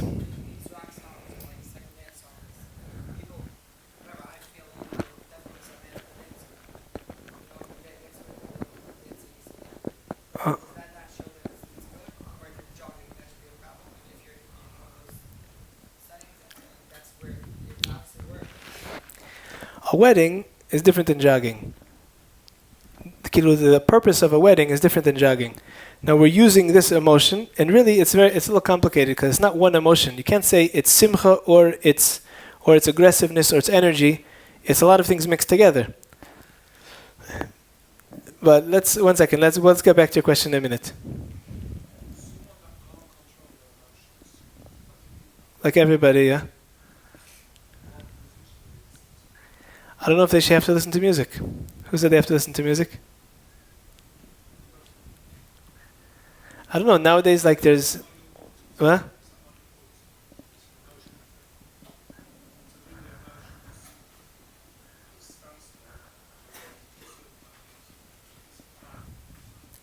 That's a good question. Each person has to know for themselves what's their what music is appropriate for them to listen to if they need to listen to music. Now, stam is just important to know, especially there's a lot of people here who are learning full time. Listening to too much music, it confuses the mind and makes the emotions like confused. It's not healthy, b'kitzur. To listen to too much music is not healthy. It ruins the yishuv adas. No, listening to a lot of music, it was something it never was.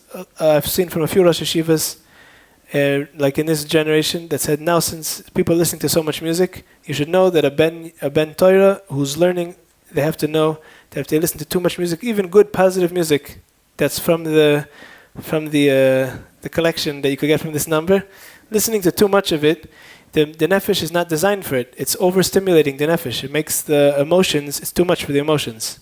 They're not designed for it. I don't know. Each person according to where they're holding. I think you measure if you have Yeshiva Das and you're learning good. That may be one way to measure.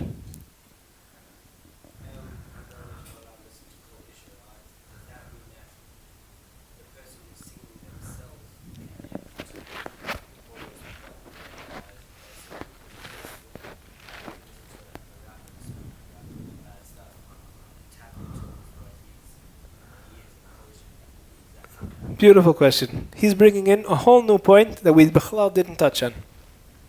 All we talked about until now, don't worry, I'm not going to talk about it for another hour, don't worry. But it's a whole new point that not only is the music simply dryly making an emotion and we're experiencing the emotion, there's more things happening, and one of the main things is it's connecting us to the one who made the song or the one who's singing the song. And if his ruach, if his personality is good, so that's gewaldik. That's why people have been choser b'tshuva when they hear a tzaddik sing a song. And that's also why people, when they hear a nice word, very degenerate personality. Yeah, so if they hear from him, I don't know, these rappers, I don't recommend listening to them. I'm saying, I don't know, you have to know not to jump in Avodas Hashem, but I don't see so much positivity over there. Nissim Black. We don't say any names over here, but his music definitely doesn't express the words. His words, if they would be in a different context, they would be very different. And I'm not talking about him. I know who he is, but I know his brother-in-law who arranges some of his stuff, and a very zisayid. Yeah, Gary Tzedek, very zisayid. but they're making music that's designed for something other than what most people are. So he actually asked a shayla from his rabbanim if he should do this. Yeah, he should do this music. And basically, what most of the people who asked and thought about if they should produce, all the achrayistic people who have a little bit of responsibility, the big singers who are making music that's not good for everybody. Yeah, you understand what I'm saying? If they ask the question, the only answer they could get is that for people who are in a lower place, so it could be good for them. It's better for them to listen to rap with good words than rap with nivel peh, with cuss words. So that's the place for it. But if someone's holding on a higher level, so it definitely brings them down. No question about it.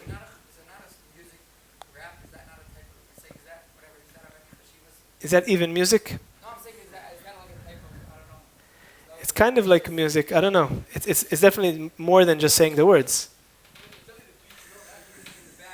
Right, there is music in the background, and sometimes it's more melodic, turns into hip hop. I don't know. Depends for who. I don't know. If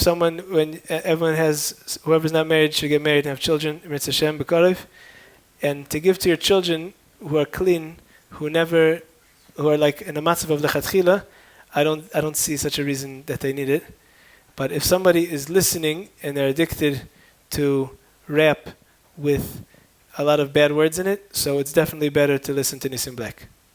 But I don't know if you have someone like that, so it's better. Because listen to this. This is very important. It's good that we brought this out this point. When you talk about music, to say good or bad in an absolute way is only applicable for a little baby. Because once you get to people being in different situations, in different levels, so then you have to know what's the lesser of two evils. Or you have to know and if it's a lesser of two evils, if that's where he's holding, so that's for him, it's l'chatchila, that's good. You understand? So that's why it's hard to really give clear boundaries, other than a good boundary is, if you listen to it yourself, and if you feel that you're going into a bad feeling, so that's probably a siman that you're holding in a higher place. If you feel like you're going to a good feeling, so then you could start to decide. But that's I think a good one of the ways to measure.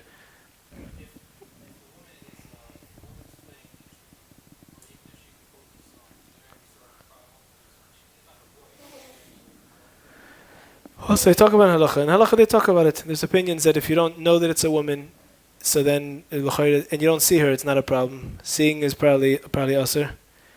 But actually, there's a disc that was put out, and I listened to it, and I could see a woman playing the flute.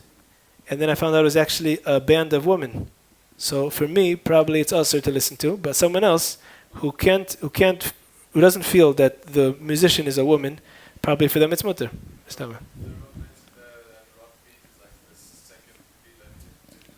Yeah. Every single Jewish song has that beat. No. Not every single shul. More new songs from the classic singers, not Not Right, because they're all making songs in the modern style, which is pop rock, and okay, I agree. the example that the Rob gave of a synth that comes, it had that beat. Which one? The one that it says best basis J, that thing has that second beat. No, it's not. This is called this one you're talking about?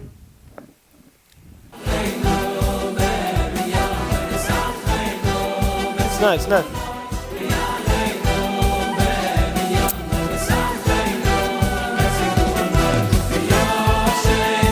I'll explain you. It's not. I'll explain you what's going on. What's going on is the bass is doing 1, 2, 3, 4. 1, 2, 3, 4. 1. You hear the bass?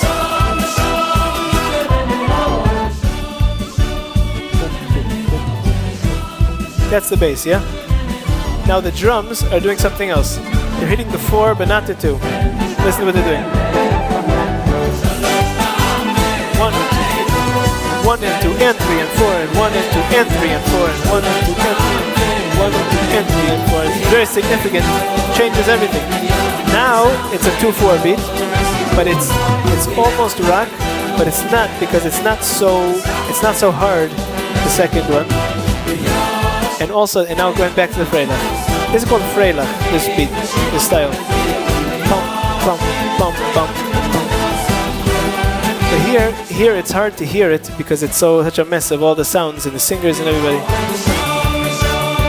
Now it's more similar to rock, but it's very subtle, it's not hard. Listen, you're bringing up also a very good point. In this organization, excuse me, not only can you get music for free, also you could order music for weddings according to the klalim that was decided by the experts of the organization. Decided what music is lachatchila and brings to simcha and doesn't bring to the different. There's in simcha you have simcha of kedusha and simcha of not of kedusha. You have simcha of hoylelus and simcha amitis. It's sometimes hard to differentiate between the two. But anyways, there's klalim that makes a simcha, and what? What do you sell? Which one? Of wedding songs? There's in the Osif for free. You don't have to buy it. And in the number, there says how you do it. You put a micro SD card in an envelope, and you put in an address, and they fill it up for you. And after a week or two, they call you back, and you could take it. But what I want to say is, so the klalim that they decided on was this beat of Freilach. This is a good example. This is a Freilach beat. Look, I'll show you from the keyboard so you could hear it more easy without all the other sounds.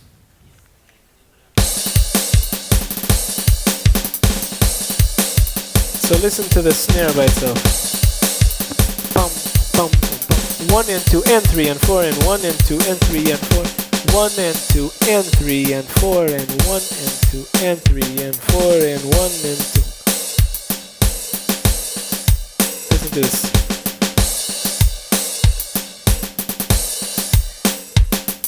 Listen. All the sounds are bothering us. Listen to this. Now you just have the bass and the snare. The bass is doing quarter notes. 3, 4, 1, 2, 3. It is very necessary to dance. You can't dance without this.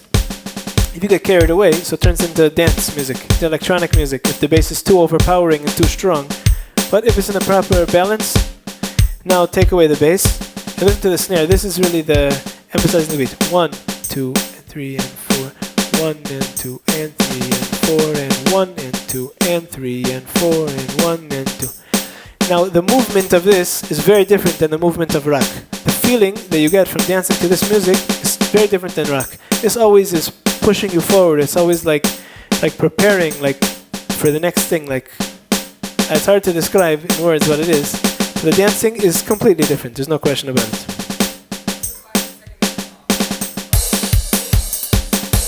So if you want to know what do you do, this is more matim for this speed.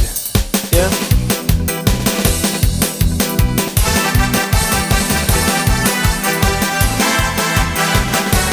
It's a little fast.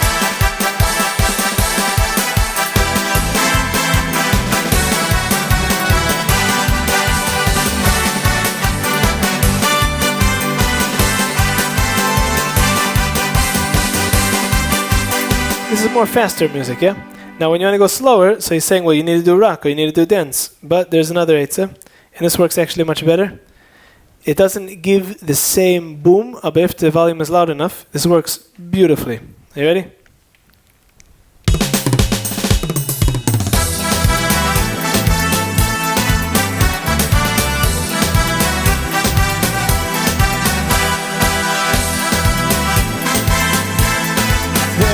More fun to dance to this.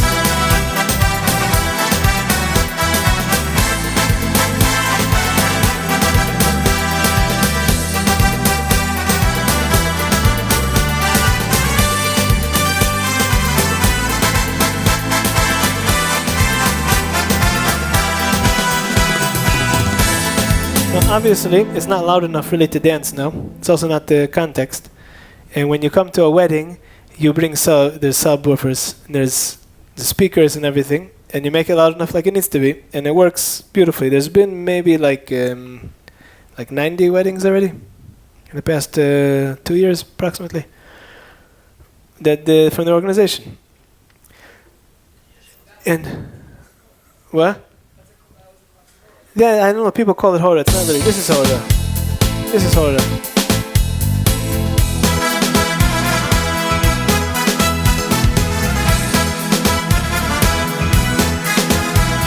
Now this is actually like an imitation of the real hora, which goes with drums, and the real freilach, which goes with the drum set, and a real drummer. This is like, in my opinion, pretty weak imitation, and it's much less gishmak. And if you ask me, I prefer a real band, but it works. It works. I'm saying we have weddings, and actually recently we're having it like almost every wedding. The first wedding we have from a yeshiva, they come afterwards.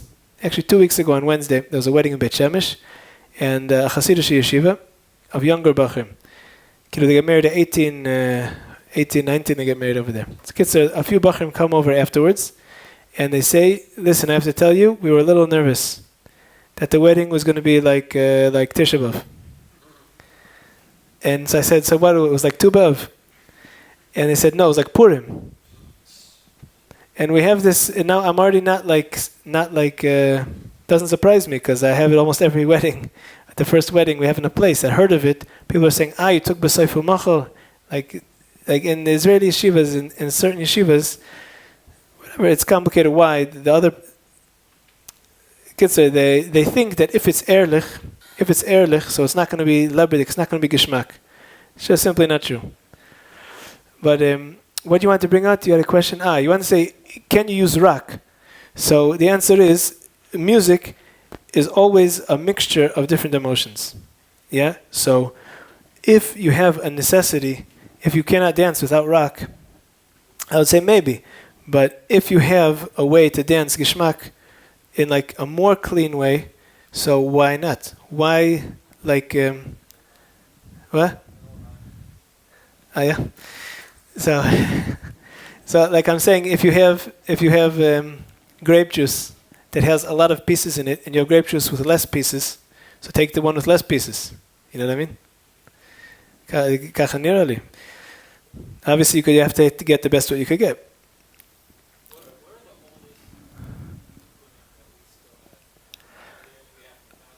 So there's some Teimanim and some Yakis that they both claim they have Nigunim from Beis HaMikdash. I don't know. It's almost impossible to make such a claim, because even Nigunim that were made like 60 years ago, if you look around in different places, they sing it differently. I was looking for an example. I have here a lot of more examples that we didn't get to today, but I found a song and I wanted to see all the different editions that came out throughout the years, and it was a song by Rav Meir Shapira. This song, Ima Marti Mataragli. I made these examples to show that the music, when you have a niggin with music, so the music is deciding what the feeling is, not the niggin. So that's a mistake that's in many places. They think if they have only good nigunim, so then it's going to be good, the wedding. But anyone who has a minimal understanding of music knows that with a niggin, you could turn it around however you want with the accompaniment. The accompaniment decides what's the feeling of the niggin. There's a lot of examples of that. I don't know if we have time to play them, but what I'm trying to say is a niggin from Rav Meir Shapira, who was nifter not so long ago. So I found like 3 or 4 different versions of the song. And what do I mean different versions? It's not the same melody, bichlal.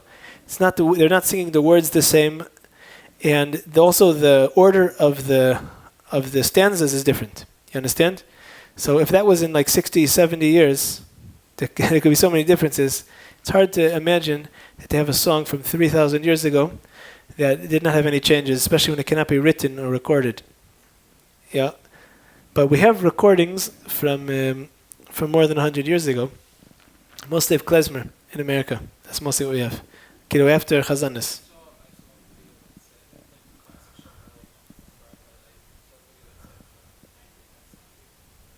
Could be. I don't know. It's hard to prove. It'd be hard to prove it, but it could be. It's a very nice song. Do you know this song? Which one? Do you know this one that they claim? No. I read it in a book. I didn't hear it. What?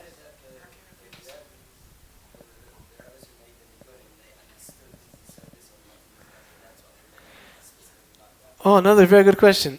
So when someone makes a song, there's two ways that they make a song. Or they're looking to bring out a certain emotion, or they have a certain emotion and they express it. So I think most of the songs probably, maybe Majits is different because they were mamish big bale menagnim, but could be also the same. The way, there's really a few ways to make a song. Yeah, one way is you take a random sefer. Can I have a sefer? What is it? A siddur? You open it up in a random page. Ala tzadikim ve'ala chasidim. Thank you.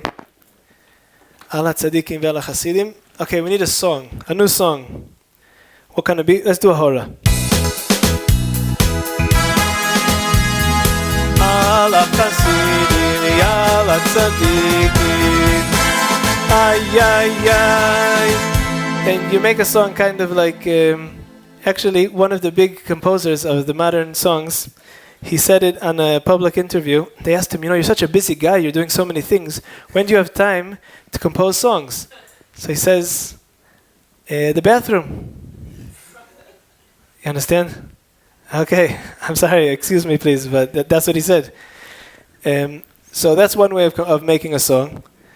And there's another way of making a song that's more serious, that probably the tzaddikim from previous generations, they had a certain feeling, a certain deep feeling, and it came out. They started singing a song.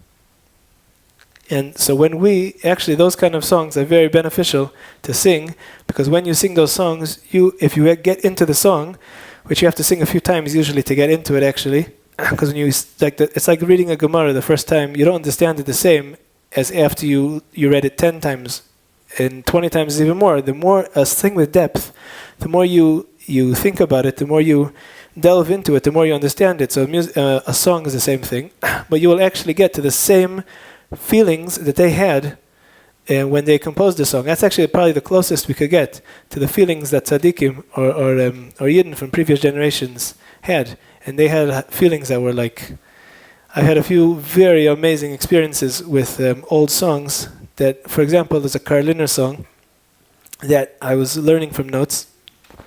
I was playing in my studio with a clarinet. I could sing you the song. You're not going to understand the story from hearing the song. The song goes like this. Hi dan dan dan dan dan dan dan dan dan dan dum. Dan dan dan dan dan dan dan din dan dan dan dum. Hi dan dan dan dan dan dan din dan dan dan dan dum. Hi dan dan dan dan dan dan din dan dan dan dum. Dai dan dan dai dan dan dai dan dan dan dan dan dan dan dan dan dan dum. Hi dan dan dai dan dan dai dan dan dan dan dan dan dan dan dan dum. Hi dan dum di da dan dan dum. Di da dum di da dan dan dan dan da da da da da dum. Di da dan dan dum. Di da dum di da dum da da dan dan dum. Hi dan dan dai dan dan dai dan dan dai dum. Hi dai dai dan dan dum. Hi dan dan dai dan dan dai dan dan dai dum. Hi dai dai dan dan dum. Simple song, 3 parts. I was playing it from notes on a clarinet, and I played it 1 time, 2 times, 3 times, 4 times, 5, 6. I lost track of how many times I played it. About an hour straight, the song. And my lips got tired in the middle, but I was so in the song I kept singing it until I continued playing with the clarinet. And what can I tell you? I was happy for 3 days. For 3 days, it put in me such a ruach of happiness. I don't know, it like rearranged my whole nefesh to Pashat to Simcha. And you don't understand from hearing it, right? I played it with no music, just a clarinet. Yeah, in a quiet room with nobody there. And when you get into the real feeling of a song and the nefesh connects to something like this, you push it, it's about probably a lot more than 1,000,000 times more geschmack, more pleasurable than hearing any of the songs that you, like the modern songs, that you cannot listen to them more than twice. You cannot listen to them more than twice. You can't. Try, you can't. 3 times, okay. So anyways, so when they made these songs, it's probably more like that, something like that. There's other tzaddikim, there's stories that that by the tish, let's say the Ropshitzer, he closed his eyes by the tish, and when he woke up, so he started singing a song. He said he had Elias Neshama, and he heard in Shamayim different songs. That's another thing. Okay. So, which one? I have the notes for it. I don't remember what it was. It was also a Geschmackenigen. Yeah, there's stories of the beside. It could be. Which one? So they probably came from his nefesh. They probably came from his. He was a ish kodesh v'tohar, a talmud chacham at tzadik nizgav. His emotions were so clean. So whatever feeling he had that we could connect to, we should take with two hands, because it's going to make us. I don't know if anyone had an experience. I went a few times. I can remember specifically to Gedolim. They're already not alive, but when I went to them, this musag of emotions are contagious. I went into a gadol, and pashut, I felt a tam gan eden. I felt such a calmness, such like everything is good. So if we could connect to this, the tzaddikim, they were in a different plan. They were in Gan Eden in Olam Hazeh, yeah. So that's a very good purpose of listening to music, yeah, to connect the tzaddikim of previous generations and to get into their matzav ruach, their feelings, their emotions. What do you say?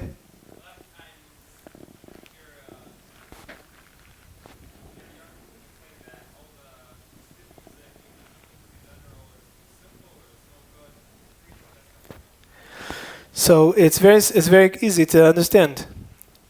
Music is, especially young people who are not so deep yet, they are looking for superficial, strong emotions, and especially when in the certain ages where the hormones and the body and the goof, everything is like bubbling and boiling. So they want that, and that you don't get from Erlich music. From music from tzaddikim, you don't get that. You get music like with a purpose. You have very happy music. You have very sad music. Not sad in a bad way. Sad in like a gaguim dika way. But it's because of what they're looking for. They're looking for, like for example, a few times when I played this Keliata, so after I finished, people said, "Yeah, but you can't dance to the piano at the end." So I was thinking, like, why you want to dance to the piano in the end of Keliata? Keliata is not a dancing song. You understand? Because they're looking only for one thing. So what they're looking for, they don't find in older music. Say there. What is it? So this might be a superficial definitely a superficial understanding of it, but the Torah is incredibly like evocative of deep emotions, sometimes often very sad.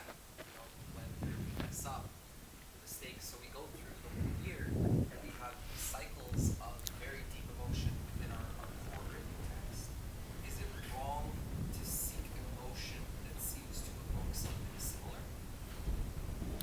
So the sadness that we have in like Tisha B'Av, it's not a sadness of depression and a sadness of yush, of like giving up. It's a kind of a sadness that has a tikva, has a hope, and it has like a building. It's like more kind of a pain.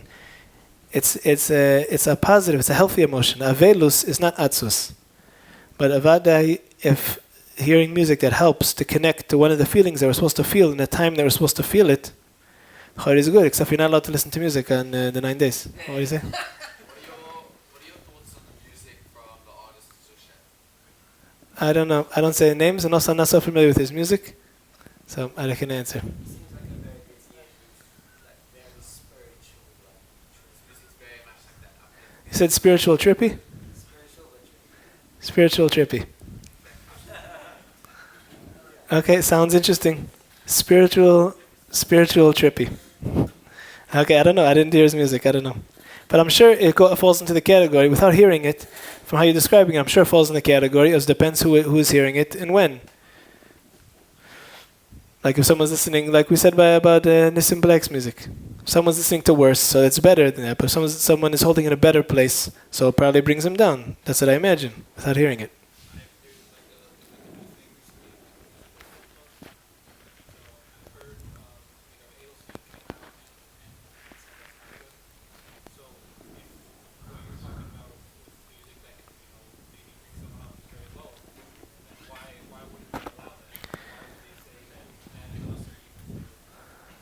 So I'll tell you my answer without knowing what the music was there, but I imagine that the music there was 100 light years away from what we're talking about here.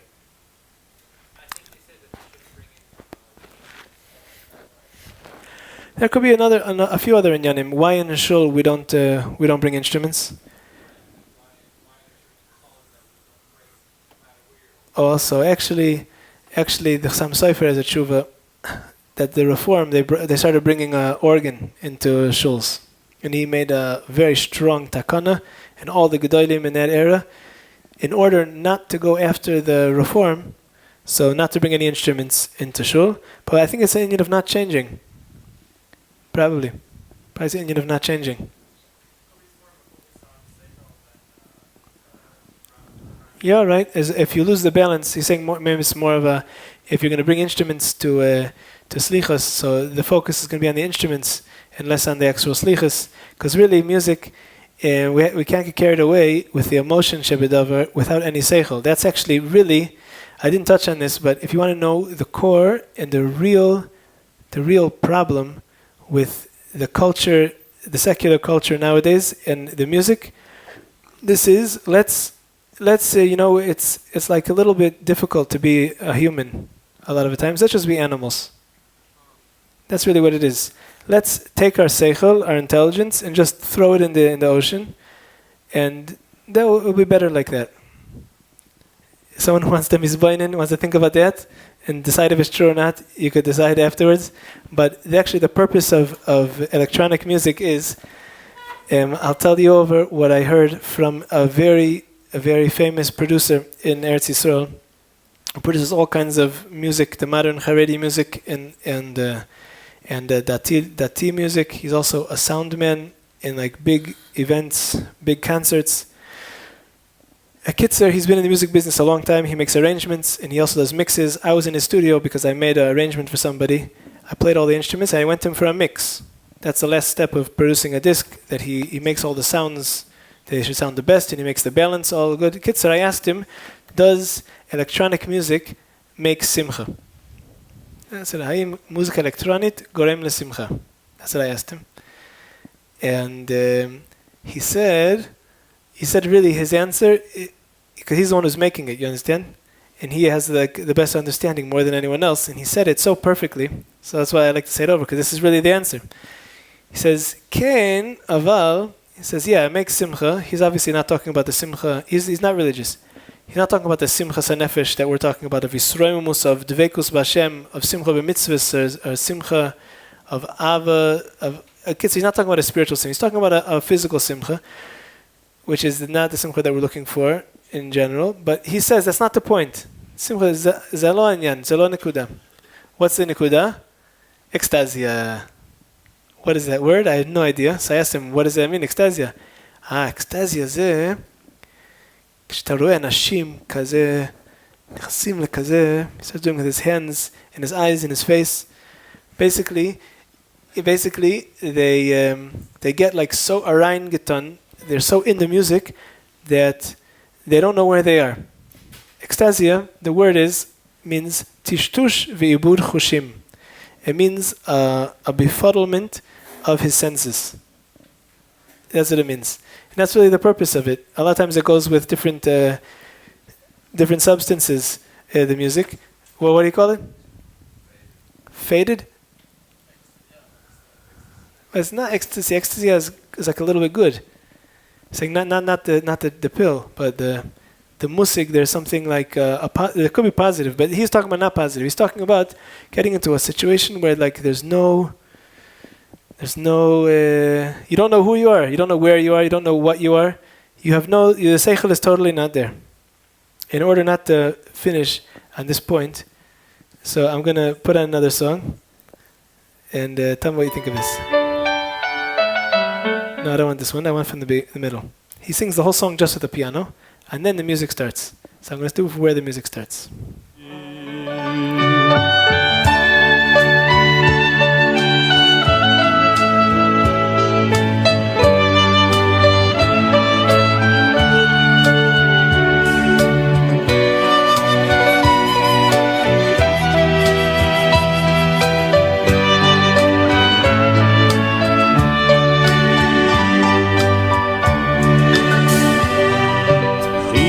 Koi mamtakim v'chiyegi loy machmadim Zeloi midyi v'zeh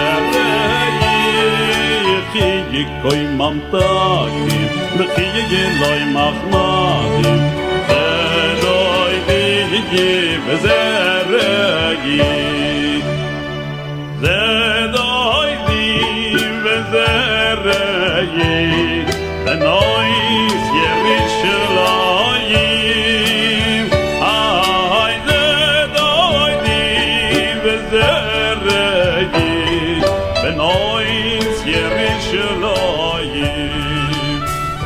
What do you feel from this music? Before we say what the words are.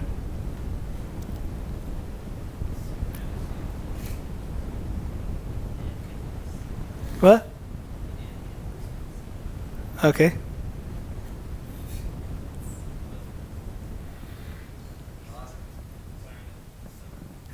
Mesudar. Organized.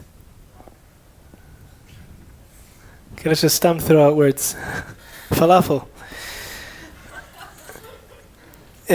So I just want to finish with the meaning of these words. The words is from Shir Hashirim. Chikoy mamtakim senigen from the Skolena Rebbe Zatzal from Tzadik. Chikoy mamtakim v'chuloi machmadim ze doidi v'ze rei. It means that Hashem is Gishmak. So that's what it means, something like that. And the song brings it out, and the arrangement is so gorgeous. It's made by an actual arranger that understands how the nefesh is built. And if you hear it on like headphones, you can hear better sound quality. It's mamish gishmak. Huh? Yeah. We're finished. That's why I want to finish with this. What is it?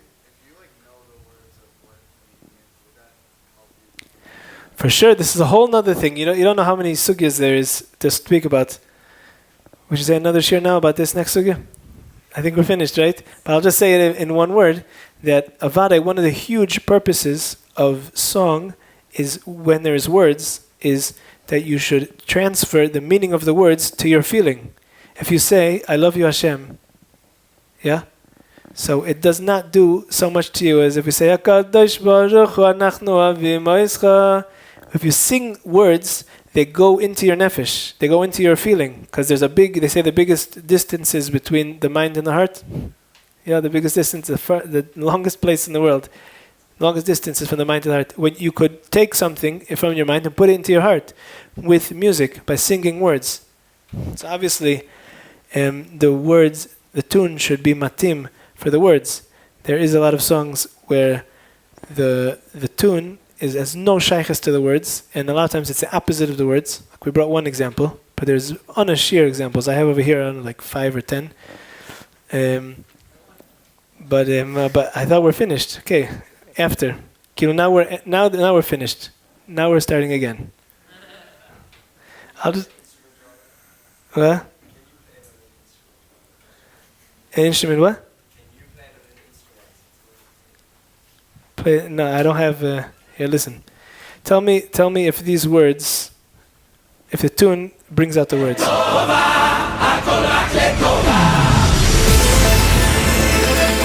heard? You didn't hear the beginning.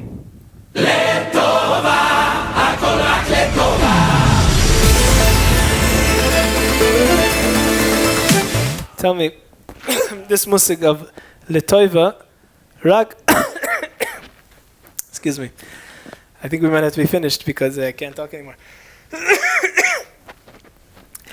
Letoiva, Hakol Letoiva. Is there any shaykhs to this music? There's no shaykhs, eh? Okay. Let's see another one. What's this?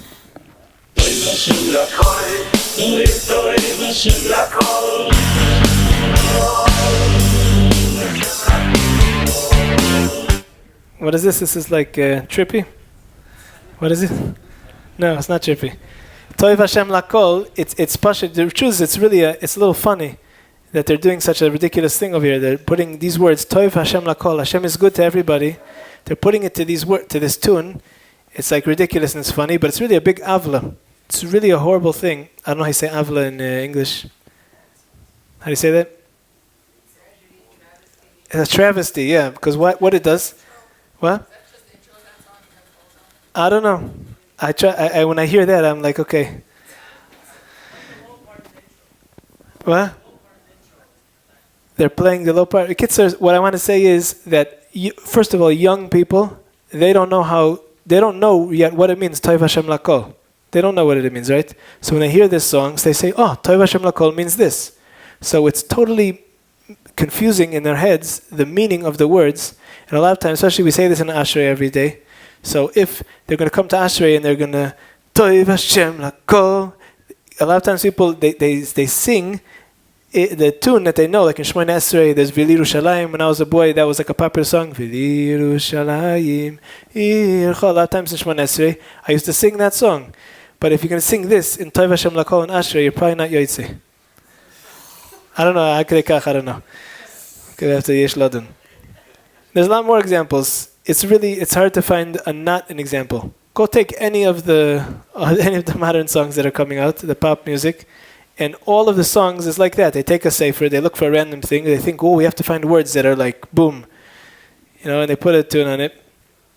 There's no sheikhs. So anyways, but to use it for good, there's a lot of songs that the words bring out the song. The song brings out the words so strong and so good, and it could make such a positive effect on a person. So that's one of the very good ways to use music. So let's finish with this. There's two, you say? There's two things that we mentioned, two very strong, practical things you could take out the good use of music. One is, and for both of them, you don't need any music for. Just singing. If you're ever not in a good mood, or if you want to be in a better mood, take a simcha dika song, a song like I lai lai la la la la la la la la la la la la la la. Sing it for yourself, by yourself, and sing it again and again, and you're going to become happy. A lot of times, if you do this, you're sitting down in a chair, and you're not in a good mood, you're just singing it like just to sing it, you're going to end up dancing, I'm telling you. You'll end up dancing because you get happy, because this is the metzias. This is what happens to the nefesh when you sing a song that brings simcha. Another thing we just said is if you take a song, if you take words and they go to a song and that's properly connected, is put on the right place, or if you could take words, stamazai words, and put it on a good niggin, a chassidish niggin. A lot of people do this. It brings the words into your heart. It's v'yadata hayom v'hashevo yisrael levavecha. It's also a more dikazach that you could do. A lot of times in learning also it helps you to understand when you sing the words with a tune. Sure. Thank you very much everyone for coming and for listening. Please come and